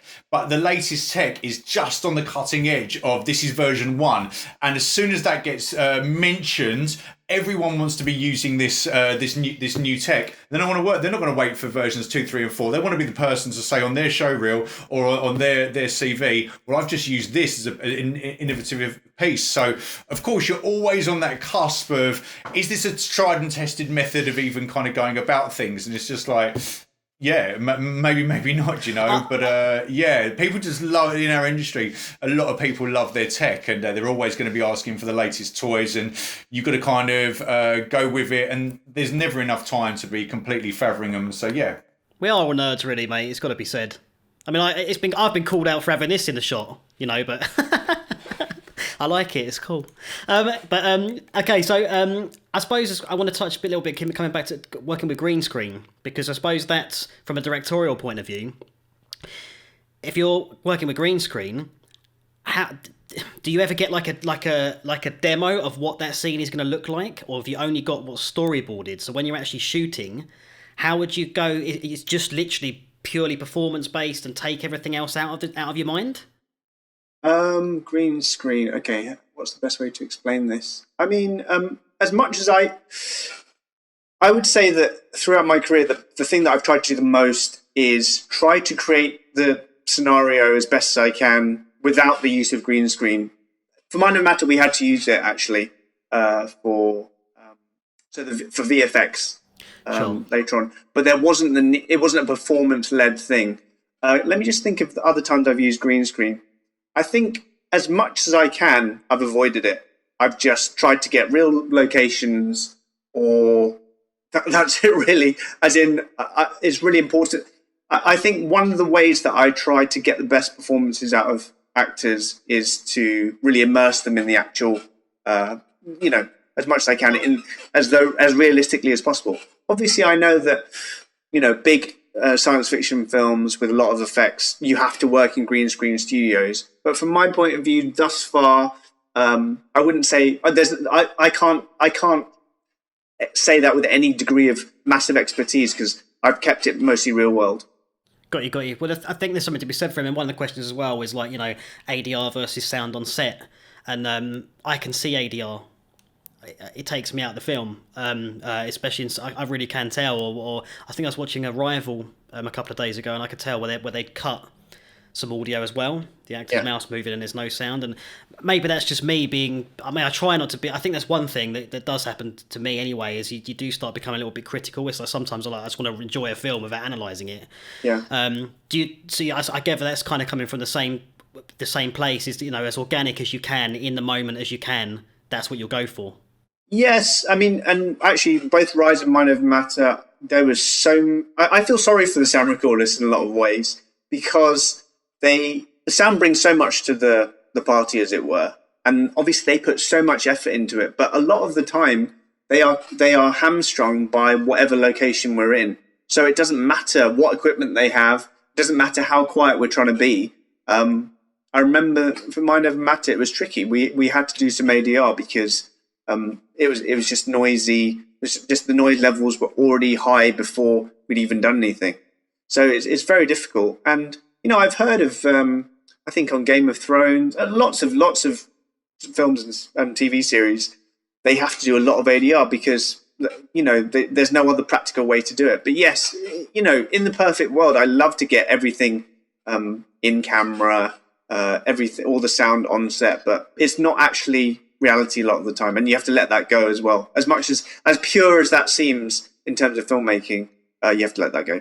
You just have to go with it. I mean, I'm glad you brought up Game of Thrones because it's on the list there. I mean, because that was the first time I kind of heard of that, and I think it was at a talk at the BFI, and I think it was like you were saying now, they were demoing some new tech where you could see, you know, an iPad shot from halfway across the world. Oh, okay, yeah. There's a few companies there. There's a company called Datasat that are doing, and I think there's a few companies in that field, but they're doing some great stuff. So they obviously, you can have 2 studios on the lot. I know this from quite a few of the bigger films at Shepperton, that you'd have main unit shooting with talent, and you'd have second unit director in a completely different studio on the same lot. And obviously they just want to get verification that is this marrying up, is this looking, or even just the director to sign off. And yeah, you can literally just have real time. He can watch it there while directing his own scene, have a look at theirs. And yeah, you can even have now that, which is a little worrying for people like Paul, that you can have producers sitting anywhere in the world now, and I can just be watching real time what the camera's picking up right there on my set. And I can see the show. I don't have to be there. And yeah, that's yeah. I mean, Datasat are doing that very well, and there's a few other companies that are pushing those kind of technologies. I think it could work, especially when you've got a show like Game of Thrones where it was shot everywhere, mainly Ireland, I think, but it was shot everywhere. But I suppose that was just one of the questions, was keeping the consistency, because I know as well those especially TV shows, they're shot so fast and they're out the door. It's like would you say, as you said, Paul, it would be literally like, you know, you'd look at, say, one scene from here and go, that looks fine to me, but you're not actually, would you assign, do you think, someone in that location to kind of have your back?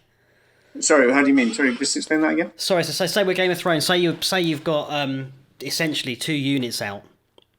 Now, from my understanding of it, this is the first time I've heard of it on Game of Thrones. When there's a second unit recording somewhere else, it seems to me to be almost like pickups or sceneries and things like that. Yes. And if you've actually got like something like, say, like Game of Thrones, where there's 2 quite integral storylines happening, you're in, say, Ireland, you know, hours in Egypt or something, you know, and you're not there.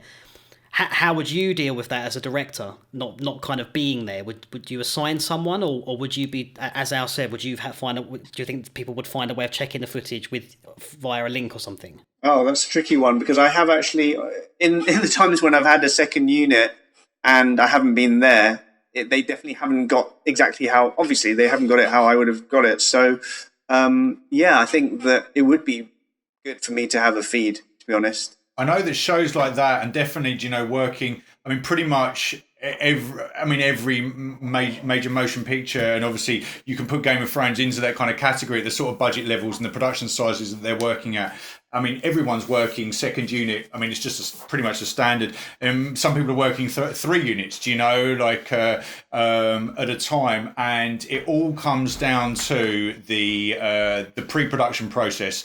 You have those lead creatives. You're going to have the lead directors, the lead producers, the lead DOP, and they're really going to establish the look. That look is going to be imprinted. This is exactly how either this series is going to look, this single episode is going to look, this one film is going to look, and they're going to all creatively decide that around the table, and then it is literally just a matter of kind of executing to that. If someone's, that's going to be a process that the director's definitely spoken clearly about and said, right, when it gets to the action sequences, it needs to be fast cut. This is how it's going to be. I don't want these kind of long, lasting shots. These are all pointers that he's going to kind of get across. They're going to thrash that out in their pre-production meeting, and then it is just about going and kind of executing that said sequence. And obviously with an established LUT as well, a lot of kind of like the DIT companies out there that are working, they're going to come on at the very, very early stage with their DOP, and they're basically going to sit down, they're going to create a LUT for the whole project, and then they're going to put those 2 different DITs on set, but they're going to apply that LUT, and they're going to make sure how you've lit this, is it holding up, and they can send back. Everyone's kind of obviously looking at the daily rushes, looking at the proxies. We're going to do dailies at the end, and the execs are going to kind of oversee that, and they're going to quickly look. Again, they've got a little bit of a budget, and it probably would never come down to a complete reshoot, but they're definitely going to pick up on it straight away. I want to see the first day rushes. I want to know that you're on point. Okay, cool. We're all executing the right way, and you can kind of then continue. Sure, it makes sense, and then I suppose a lot of it comes into grading in the making sure that I suppose that everyone's on board as well technically, which I know how you've probably dealt with. If you have got that, you've got to, I suppose, make sure that technically speaking, people are coming in it in the right aspects and everything's kind of correct, and then just grade it at the end to try and to mull it over. I mean, I know that last I think that's one of the last episodes of Game of Thrones. Everyone was saying it was too dark. I thought it looked great, but maybe that says something about my soul. I don't know. It was too dark. It was too dark. It was too dark. Yeah. When I have to start looking at when I and I'm not exactly the most technical person, have to start looking at forums to tell me what sort of brightness setting I've got to set my television to get the real. It's just like really, like, I'm so sorry. No, you got that wrong. I don't care. You got that wrong, and you need to hold your hands up and tell me you got it wrong. Because of course, obviously, like Paul will can elaborate on this. Like what you're seeing. We are, you're my television downstairs, an LG television, a relative amount of money, but quite small in comparison to these monitors that you've got on set.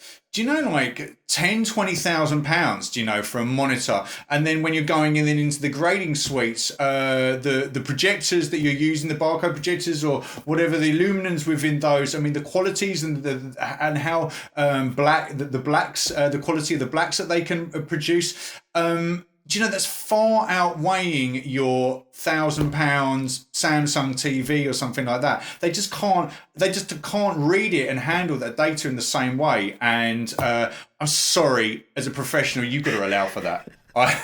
There we go, guys. You heard it first up there. It wouldn't have made the cut if I was on there. It wouldn't have made the cut, mate. It would have gone. I suppose this is we're in the. Well, I want to touch on drones a little bit, Paul, because I love drones. I'm scared of them. I feel like I crash them and they, like 20 grand would be sort of gone. Yeah. Why do you think why everything I see is drones now? And do you think it's just trends, or I mean, it is cool, but how do you find them? I mean, they serve a purpose. Like anything that's come up over the last few years, gimbals, drones. When it first comes out, you're like, okay, definitely want to use. I remember I was like, definitely want to use a drone for basically every single shot. Definitely want to use a gimbal for basically every single shot. And then you get over that honeymoon period with it, and you just realise that it's just another tool. And you don't see films filled with helicopter shots, and nor should you see films filled with drone shots. However, they have made that aerial shot so much easier to get. So that's why. And they instantly give you like this epic kind of vista. So they bring a lot of production value in.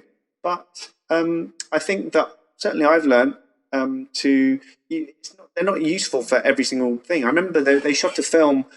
They tried to use a drone for the whole thing, and yeah, it's kind of a cool gimmick, I guess. But sometimes you can get a bit waylaid by what the kit is and what it does, rather than the actual story. But you know, I understand. I've definitely experienced that getting carried away with gear thing and trying to use it to death. And it's not actually meeting the application of what we're sort of. It's just nerd, basically. Is what it is. What Yeah. it is what it's coming down to. I mean, drones are cool though, and but just don't get them near seagulls. We have had a drone taken out by seagulls. Don't get them near sea generally.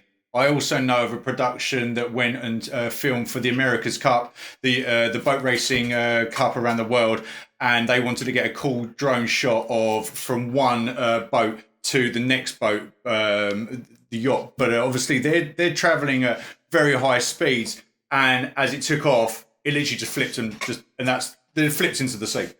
Because obviously there's the speed in which they're going, so that's obviously the drone in however much the red camera, the lens, the zoom lens. I mean everything. So you lost the red as well.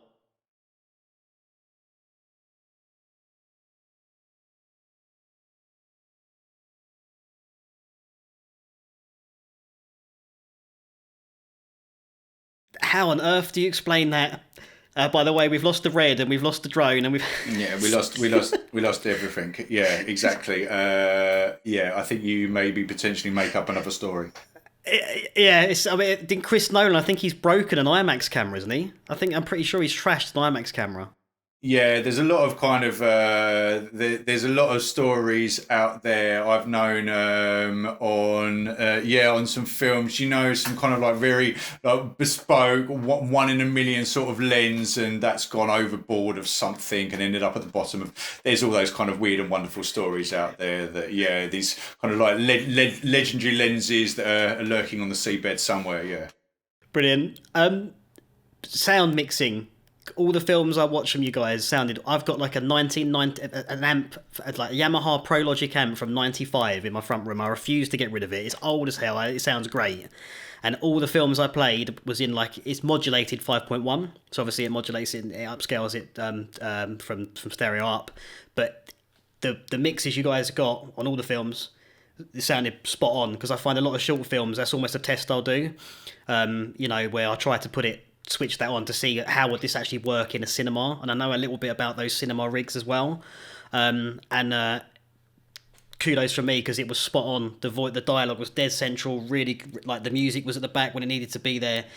Did you get it mixed like a Twickenham, or do you what? So I've got to give a shout out to Al's old company On-Site and Andy On-Site, who was doing the sound mixing. In fact, that was the thing. You know, you can shoot a film, you can do all the editing, and the thing that holds you up is how you're going to take that sound to the next level. Because as you said, that's a big test for short films and films on a budget. That's the bit where you give yourself away as being, subpar, basically. So it was really, really important that for the sound mix that we went to the right place for that. So On-Site, Andy, awesome job. And it changes everything, really. If there's one recommendation I could make, it's like spend money on that, because picture, that people forgive picture to some degree, but sound can't get away with it. You just can't get away from it, really. No, so that's a company you recommended, Al, was it, for that? Yeah, so that's actually a company I used to work for, and they got a great post facility down in Covent Garden.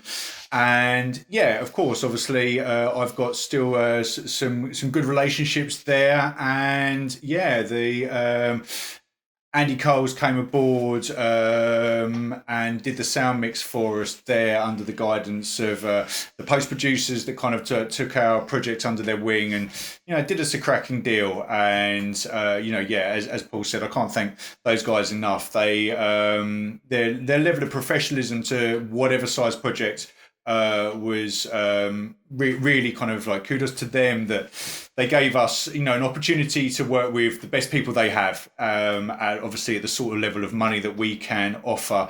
And yeah, as Paul says again, it's it's so important. You can't. There's not a single part from a producer's point of view. There's not a single part of this process that can be lacking. Do you know, like, generally there's no point of absolutely scrutinizing the script up front, picking the best director, picking the best DOP, and then being like, oh, post, it happened. Do you know, like, I mean, it's just like, do you know, absolutely every single stage. I mean, even coming down to, obviously Paul the perfectionist, even scrutinizing the credits, do you know, like, even that credit roll and the pacing of those credits and even the font that's used and absolutely everything has to be really, really thought about. And if it's just a throwaway flippant, and just kind of, you know, do that, whatever, you know, that could be the one element there that really, really lets you down. And obviously for all of our films, I'm hoping that obviously what you've seen, Mike, is we definitely, you know, we kind of approached them in what we would hope to be a cinematic term. And by that default, if I want it to be a cinematic experience, ultimately I want it seen in a cinema, do you know? And if I want it seen in the cinema, then audio has to play one of the biggest parts. Do you know, like, you want people to really feel it, you know, you really want them to feel the emotion of this film, and that's going to have to come through from the audio and the mix for sure. Well, you from my perspective, you nailed it. I was really impressed, guys. I mean, you know, like the quality of the productions visually and from a sound and music point of view, I was like, wow, this is, you know, it's been really, really, really, really cool being able to speak to you guys. It really is. I suppose I want to touch on your current project. It's that time because that, again, being a bit of a music guy, that really interested me because it's I met Iron Maiden's it's about photography, right? Let's introduce the project before I start talking about it. So you guys are literally, how did this come about? How did the Paul, story needs to be told? This is you, please. So probably, I would say 2 or 3 years ago, through a friend of a friend, I met the photographer who is the subject of this feature that we're working on, and his name is Kevin Westenberg. If I sent you his his filmography or everyone he's shot, you'd be astounded because it is literally everyone ever. I think apart from the Beatles, he shot everyone over 20, 25, almost 30-year period. And for someone who shot so many massive names, he's barely known, Kevin Westenberg. So when I met this guy and he told me his story and I saw his work, I was sort of blown away because I just couldn't understand why. And it's not easy for him to get work now, despite having that unbelievable CV. So that for me was it. Just I was thinking I have to do something on this, and I've got closer to Kevin, and we've struck up a friendship. And you know, in the last few months, having worked with Al on the film, I was thinking. And I know that Al is a massive music fan. I was like, we have to try and make something big out of this because this is an important story to tell. Because it also tells the wider story of how the music industry has changed over the last 20, 30 years. I think that came across to me. I mean, the energy in the trailer was amazing, and then I've made a couple of notes like BB King to Marilyn Manson, Radiohead to Massive Attack, Nirvana to U2, and that's not even scratching the surface, you know. And it's really me just reading that. I'm doing a disservice because he really is, you know, like. And these people as well is, I think, again, it's almost like another forgotten thing. They're capturing history. They're capturing really important cultural changes and things that were happening at that time, and it's stamped in time. I mean, I used to work for Apple, and the Iron Maiden photographers one of Iron Maiden's photographer came in, and I helped him out, and he came and gave me his book, which I really appreciated, signed it, and just came and gave it to me, kind of thing, for helping him out. And you're looking through it, and you're like, you know, if these guys weren't doing this, half the stories wouldn't be told. And I think the fact that when I read the synopsis that you sent me in the email poster, and I read through it, you know, why isn't the guy working? And it's kind of. I guess it's the way we're consuming things. It's kind of everyone now's got a smartphone at the concert, and instead of watching the concert, they're like filming it, which I've not understood myself. I love my phones and that, but I don't get it. You know, and I love the way he was almost saying, you know, like they said don't talk to him, but I did, and it sounds a bit rebellious, which him as a person I think is going to be interesting. Not only the body of work that he's shot and he's done, but I actually think he comes across to me like quite a character. Well, Al just met him recently, so Al, you can regale your story. Yeah, for sure. So obviously, Paul came to me with this project. Crazy excited as he said. I mean, for me, it's twofold really. Obviously, like when we've been working in narrative film, and when you're coming to a documentary, you still want to tell a story, So it was interesting for me to kind of understand where Paul wanted to take this approach. So yes, we've got Kevin who's going to now show you a retrospective of not only the body of work he's done, where he's put out in obviously the album covers and Krang magazine and NME and all these other publications. He's going to take you more in depth into the images and how his artistic approach as to how he created them. He's also going to give you obviously a little bit of an insight into those more riskier sorts of stories that the audience want to hear about, which is, I hung out with Kurt Cobain or Keith Richards or whoever it might be, and I went partying and we did some crazy stuff, and those kind of more risque sorts of in-depth stories. But that's all the kind of more factual stuff, if you like. And then actually, for me, when Paul said, look, we're going to tell the human story here about who Kevin is. This is his story, and this is obviously, it's going to be about his body of work, and that's what he's going to be remembered for. But it's also really important now that we represent, Kevin, and we get to understand the journey that he's on in present day now. So, of course, reading that, you have to meet Kevin. So, obviously, if I'm going to work with him, I want to meet him. And yeah, exactly. He's a very interesting guy, and I think you picked up on him, Mike. Obviously, he's kind of doing that voiceover there on the trailer. He's engaging. He wants to talk, and he's got some wild and wacky, wonderful kind of theories. I think he's a little bit in there with his conspiracies, if I'm not wrong, Paul. And he's talking about some kind of like fantastical things. So yeah, he's got a lot of opinions. He seems like a guy that's been there, done it, worn many t-shirts. And if I'm honest, you only can kind of like look up to a guy like that and respect it.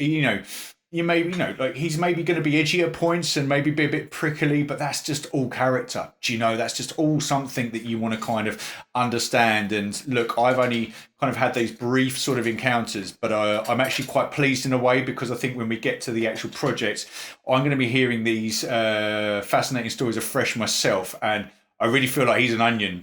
Once you kind of start unpeeling the layers, he's going to go very deep into a lot of different areas. So I'm hoping that this project, it's music fans are going to love this.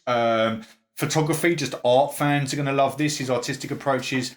But regardless of that, if you're just generally into story and humanity, I think this is a human story, I think Paul, you sum it out quite well about, the sort of like, not rise and fall, but that kind of like, if you've kind of been to the top, I believe you say, Paul, like how, justifying your life at the moment, it's, I think that there's a lot from, just a straight, at the moment, there's quite an appetite for documentaries, and you find it doesn't matter what the subject matter is, they draw you in because they're going to educate you about something. But at points, they're going to make you maybe chuckle and laugh, and at other points, they're going to kind of not make you cry, but really kind of question a few things. And I think Kevin definitely as a character can really kind of emote all of those feelings within this feature doc. Yeah. So is that something? I mean, I totally agree. And like I said, I mean, the teaser sold it for me. As soon as I saw that is, I mean, I'll be shouting about that like crazy when that starts kicking about without question. And I know it's like you say, it's such a varied body of work, and from an artistic standpoint, he's touched so many different styles of photography, and you're gonna have all the anecdotal stories and all the kind of like, I'm not surprised he would have met some pretty interesting people, and it's a humanity project, isn't it? To me, I think it's a really well to do, and I think the fact he's trusting you to do that, I think is awesome. That you're going to get, because you're going to, if it was me and can you go through and you're showing everyone all this stuff, it's kind of like, it's quite a bit of trust involved there from what I can see. So what do you think, Paul? I mean, is that when are you going to start it? Have you started it, or when? Yeah, I mean, we've actually done. We went to see him in Seattle. He lives in London now, but he grew up in Seattle. That's why he was so involved in the grunge scene. And we went to speak to him for 3 days. I think I interviewed him for maybe 10 hours, and got the story there. And so we've done that. And for me, most of the last 2 years, it's just been about, like you said, building that trust, but not because I was like, okay, I must build trust so I can make this project. It's that we have a lot of kind of dovetailing philosophies, and we get on. Well, sometimes we get on, and sometimes we wind each other up. But yeah, so last years has been doing that, and basically I needed someone. I can't do it on my own, and Al and I, as I said, we work so well together on Mind Over Matter and just generally, and we have a good friendship that I was like, we need to make this together. It's important. So. Especially in a project like this, I mean, there's a short, which is one thing, and myself and Paul worked for a couple of months, to execute that short film, even maybe a lot longer, but definitely a couple of months. But on something of this kind of magnitude, it's daily, it's hourly, it's a year process, and all the way through from development and all the way to hopefully a festival kind of circuit. So yeah, it's important that you have a solid relationship there, because you're going to go through all of the emotions, the highs and lows, but this is going to be longer. This is going to be a longer time. So yeah. Is it? I mean, the first thing that came to mind when I did see it, you're going to have a load of grief with licensing and rights. That's something obviously that we've had many discussions about, and that actually comes down to the artistic interpretation of how Paul wants to take this project forward. Obviously, if we're kind of absolutely lambasting it with all sorts of other people's archive footage and loads of other musical tracks, of course, there is going to be a little bit of a minefield there. But I think it's obviously going to be important that give the audience what they want, but also as well, Paul's going to have his own vision to kind of execute on that front. But yeah, I'm not going to say that it's not going to come with its challenges, because there is a lot of high profile people that are going to be kind of like mentioned or talked about within there, and yeah. But we love a challenge, don't we, Mr. Cheung? We do, unfortunately. It's a worthwhile one. I really am looking forward to it. But you have to keep me. You have to let me know when there's any developments of that, and if you want me to shout about it, I will, because I think it's it's gonna hit people all over the place, and I think it's gonna start a lot of conversations as well. Like you say, about where music's gone, sort of like the death of the album, the death of the vinyl, artworks getting sort of created a lot quicker now, and I suppose besides editorials, and I suppose social media's taken over it, and it gets a bit depressing really when you think about it, to be honest. But I think it's definitely going to be a conversation starter, and I think it'll frame itself in history. I think really it's a really important project to do. I'm going to try and kind of bring this almost to like I suppose advice and things like that. I mean, obviously you gave us a good introduction in the beginning in terms of like your journey and how you started, and it's of my opinion, and it seems to be of other people's opinions who have in this industry, that there isn't really a set route to getting to where you want to go. But I suppose do you have any, for anyone listening who wants to kind of get into directing or wants to get into producing, do you have any kind of like baseline advice? Do you want to go? Oh, you go first. All right, let's not be pleasant. I'll go for it first. I'll talk first. Yeah, I mean, look, I want to say that I'm definitely not the oracle on these things, and I think anyone that would tell you that they are, isn't telling you the truth. I'm every single day I'm learning. You're definitely learning. Mike, Paul's learning. We're all still constantly learning how that we can kind of position ourselves within this industry and kind of adapt. There's definitely not a single set route that I know to producing. Now, I'm not talking about production. I'm talking about producing it, as an overall. Because you can definitely go the more mainstream route of starting off in kind of like running or APs, and then basically like production coordinating, production managing, line producing, and then kind of going on that sort of trajectory.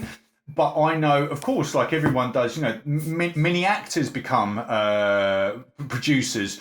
Why? Because they've just been physically there on set for so many hours. They've had their journeys had to go through so many different departments. They've had to speak to the director. They've seen what the cinematographer's doing. They've understood that the gaffer's kind of standing there. They've then had to go to wardrobe. They've then had to go to makeup. They've kind of understood all these sorts of things. And I mean, I know friends that came from the special effects world and become producers. There is so many, or you can literally, this is the God's honest truth. This industry, if you're trying to get into this industry, but you have aspirations to become a producer, don't even take it. And this is maybe a little bit obviously left field. You really don't even have to work in this industry to become a producer. And that's the God's honest truth. You're producing if you've even, can get some money behind you, If you're a man or a woman, someone that it has the ability to raise some funds and you're good with people, you could come with from a financial background, from an accountancy background, from any kind of background. And you could then just have a straight passion for film, that you've had it as a hobby, that you've got on set, that you've done some bits and pieces. You've started to understand this, but it's not your day job. And then actually, you then start to pull all of your knowledge together. But the one thing you do need to know is you have to have knowledge of everything. Like, you don't need to know to the absolute T, although it's probably best you do, but you have to know everything, and that only comes with longevity. You can't just walk in straight into a producing role. I learned over many, many years of many conversations. I mean, of spending many hours on set, just watching and observing and kind of questioning. And every single production you do, you just kind of attach a little bit more knowledge to yourself. So I would say any kind of advice is just be as proactive as possible. I did. No one ever taught me. No one ever took me under their wing and be like, I'm going to teach you everything. It was literally just being very proactive, knowing that I wanted to end up at a certain point and kind of push. And I'm forever striving, and that will never stop. And I'm just always kind of like learning. So be very proactive. Really keep pushing. Make content. Produce. That probably is going to say exactly the same. Direct. Produce. If you want to become a cinematographer, shoot. If you want to do music, score things, just be very proactive in your output. Always treat every production you do as the most professional approach you can. There's no point of just thinking, I've got a bunch of friends together and we're going to kind of put on this little mini production and wing it somehow. You're not going to learn anything from there. It doesn't matter what you're kind of doing. Always try and execute it to the most professional, because it's always going to stand you in good stead when you do get a bit more funding behind you. So therefore, if you get approached to take on an actor, don't just think, I'll have him on for a day. Write him a contract. Make sure that you've learnt that skill, that you've understood what you're contractually obliging this talent to come on board and do. Pay people. It's very important. You can ask people for favors, and definitely I'm not going to say if you haven't got a budget, don't go about a production. But these are skilled people and they need to be paid, and you're not going to pay them their full day rate. But just by default, because you're working then with money, you're understanding how you're going to budget, and you're going to quickly see if everyone's doing you a favor and then time's not really paid for and everyone's kind of thrown in their kit for free. That could all be very jolly. But then you actually get to a professional shoot where you've got a budget to manage, and it will just be gone like that because you didn't understand, like, how did I make this budget stretch as far as possible, and how do I understand how to really kind of like penny pinch in certain areas. So, again, I would say really try and be as professional as you can in every single production. And even if you think, I could just shoot on the corner here and I don't need a permit, get that permit, apply for that permit. Even if you have someone turn around and say you're not going to get that permit, you then understood the authority that you went to apply for that permit, and who was the person that rejected you. So next time when someone says to you, I've got a shoot going on the streets of London, I know how to permit that. Like, everything's a learning experience. So that's my advice. Be productive, be proactive, do everything to the most professional of your ability, and just hang in there, because look, I've definitely not got anywhere near the kind of levels that I want to, and I'm always going to be pushing, and you're going to find every single producer that you are is always going to kind of push to produce more and more. So just hang in there and just keep going. It's a tough industry. Be a sponge is what I was told. Yeah. Just exactly that. Just, do everything you can and keep going. Is that kind of similar, Paul? Anything from a directorial point of view? Yeah, I would say that it's always good. This is sort of coming off of Al's point, which is to treat every production really professionally. I think that it's very easy to fall into the trap of this. If you've been dealing with a crew of like 40 or 50, and you're like, okay, this is cool. You know, there's this. Everyone has their own role as it should be on film.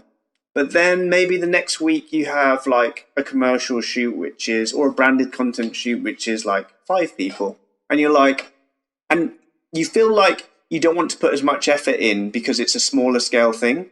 And I would say, and I've been guilty of this in the past. It's like you expect, you want each project to be bigger than the next, more budget, more people. And the reality is, I think, because the competition is so strong, and that it's never going to be like that. Not at this stage, not the stage we're at the moment. So every single production is super important, and you should be trying to push the boundaries, whatever size it is, more actually if it's smaller. I mean, some of my best shoots, most enjoyable shoots, have been with smaller crew. So don't attach merit to necessarily to the size of the shoot, or how much budget you have, or how much VFX you get to do, or whatever it is. Just treat each one. You know, you sort of have to forget about things you've done in the past and go, okay, this is what I have to work with this time, and I'm going to make it as well as I can. That respect thing that I was talking about, which is every single person it's a cliche, but every single person, whether it's the runner or, whoever it is, camera assistant, they are so important. And again, you don't know where you're going to meet them later on in your journey, and they could have a very significant influence on you. And the fact is, they're super important, otherwise they wouldn't be on the shoot. So, I've heard horror stories of people being super rude to runners because they're that hierarchy thing, and it's not pleasant for anyone. You want a really nice, happy working set, especially when it gets super stressful. So I would say treat everyone again with as much respect as you can, because it's really important. And yeah, sort of touching on the thing I said before, which is make sure that you do projects which you're really, really passionate about, because it's very easy to go, in those first couple of days, oh my God, I'm going to do this thing, I'm so excited about it. And then you get lost in some sound mix or some issue with the editing, and that enthusiasm dampens. And if you're working over a year period or 2 years, the same project, it's going to get very tiresome if you're not passionate about it. So make sure you pick your projects well, because you don't have an unlimited number of projects to do in your life. You have a limited number. So you've got to pick the ones that you feel, really, really carefully, I think, and make sure you're working with people that you want to work with as much as you can. It's really, really good advice. I think it's really good advice. I think it is. There's so many people in one room for so long, and I suppose, like you say, I mean, I've kind of done it where I've taken on a project that I needed money basically, and you're sort of doing it, and suddenly that project that was supposed to be a week, a month, 2 months, is never going away, and you sort of just feel like you're dying, to be honest. And so I think that the passion's first, right? That's what we're saying here, basically. Yeah, for sure, absolutely. For both myself and Paul, it's make something you're into, make something that you're kind of like really just excites you, and definitely the kind of 3 films. I mean, I think it's slightly different, and maybe Paul can kind of elaborate quickly on that. But for me, I think from a producer's point of view, I actually want to know that I have the ability, that I have the skill set, that I can execute any script that's put in front of me. So actually, for me, being quite diverse in my portfolio of films. Arnelia Grove is different to Tom, is different to Mind Over Matter, will be different to the next film that we will produce. And for me, that's good. I like that, because I never want to get into a position where, and it's going to happen for sure, but a script lands on my desk, a director comes to me and says, "Ow, I'd love you to produce that." And you look at it and you think, how the heck? I don't have any knowledge of this. If you've had little bits of snippets of different areas, and you've kind of dealt with some dramas or some stuff that you mentioned, with some green screens, or you've dealt with visual effects, or you've kind of like had these sort of things. If you had a visual effects heavy script kind of land on your desk, you wouldn't be like, "Oh, I'm a fish out of water here." You'd be like, "You know what? I have kind of an understanding of this, and actually I back myself that I could learn more on the job." And so from my point of view, like a producer's point of view, it's quite nice to keep fresh, a diverse portfolio. I think that's different for a director, Paul, possibly. I mean, I've also tried to be as diverse as possible. I never wanted to just do one genre. I think probably you can see that from my portfolio as well. Like Mind Over Matter is very different to Rise. Same with commercials. I always wanted to do different types, automotive or fashion, because I'm interested in a lot of things. So for me, it's important to be diverse. But I know that there's some schools of thought which say that it's good to specialize in one thing. And that, like, a lot of directors, they are known for one specific kind of film. Like, Tarantino, I guess recently, or in his life, he's been like more Western or whatever, or in his later stages or whatever it is. But personally, for me, I'd like to be diverse as well. I think you've touched on it really well, and it's answered really all my. It's really given me so much insight. And I know it will for other people. It's like how you approach a project, even through picking teams. If you want to push it, like Paul, you're saying you'll do with your producers. Al, you're saying you'll choose a project that that perhaps you haven't done before. I think that's really clear to me how that works, and I think you're right. I think, like, I watched oh blimey, Scorsese's latest film. Why's it gone out of my brain? It's on Netflix. Oh, The Irishman. Irishman, and I loved it because it was Scorsese to me. I was expecting those shots, so I think I can appreciate what you're saying there, Paul. When someone has specialised and stayed with something like that, you come to appreciate their style. But one thing I'd say, for instance, like, I mean, obviously, we've spoke today, Paul. None of us have really spoken much. But obviously, from looking through your work, I think you can see trails of personality. Like, there was a band video where there was a drummer and there was loads of kind of tea lights on the floor and stuff like that. And I think I get a lot of kind of atmospherics from your work, despite where it might be framed in lots, like in different commercials, or I don't know if that was a band or that was for a commercial. That was just, I do some stuff just for fun, just to see if we can. So that came about because we were like, can we light a project with 1,000 candles? Don't know, let's try. That's usually how these things happen. Brilliant, I love it. But it's something that's like, it's that thing you did to experiment, but it looks great, and I think it drives. If the Eales of the world are looking for that specific touch for a script, they'll see that in your portfolio, and then they'll see that you've done sort of different films. I think I'm sort of building a picture, I think, of how that would come across. That's really valuable advice. I think there's always that school of thought, isn't there, of sort of sticking to what you know or kind of jumping around. But I kind of think in the world we're living in now, or with the tech and the internet and everything else, I think in a way you are freer to do things. But I still think there's bits of personality. I never feel like it's like, with my music, for instance, there's definitely similarities, which I know I do, certain things, certain chords I like, or certain, but it'd be framed completely differently, but you kind of know, I'd know that someone would know that perhaps was me, or do you know what I'm trying to say? It's like your signature thing that you do, that you like. I just want to touch on one thing, which was, I think this demonstrates the difference between a director and producer really, really well. So, Al, you've just said that when you look at a script, you'll want to see, like, what's possible, like, can it actually be done for the budget? I think that I personally get attracted to projects where I'm like, the first time I read it, I'm like, oh, right, I have no idea how I'm going to do this. Seems impossible. This seems like the project to do. That's my thinking, which is probably why I'm such a nightmare for Al. Yeah, pretty much. Yeah, exactly. That's the kind of thing that keeps me awake at night. Keeps you. What's he going to phone me up with now, sort of thing? Yeah, exactly. Wow. I love it, though. Right, where can we find you guys? Obviously, IMDb, I gather, is going to be a top point. Yeah, I mean, for myself, I'm a bit of a social media phobe, but you can find me. I'm on LinkedIn. So Al Eales is my profile on LinkedIn. Personal message me there is probably the easiest social outlet you can find me on. Yeah.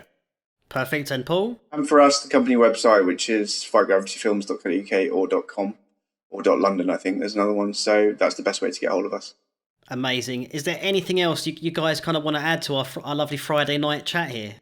No, Mike, all just to say thank you, my friend. Even like kind of like hearing where you're coming from. Obviously, you've been interviewing myself and Paul, but just generally like your side of the business as well is an integral part for both of us. And actually, just to hear the few snippets that you've kind of shared about where you're coming from.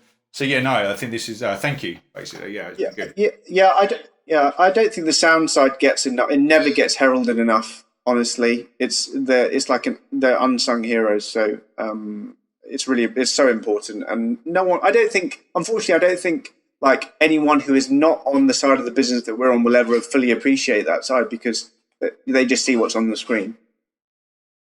I think that's it. I mean, it definitely. It's like I said. My philosophy with it all is that we're all making a film. You know, I think when you're working in film, you're all a filmmaker, and that's what I try to keep in mind.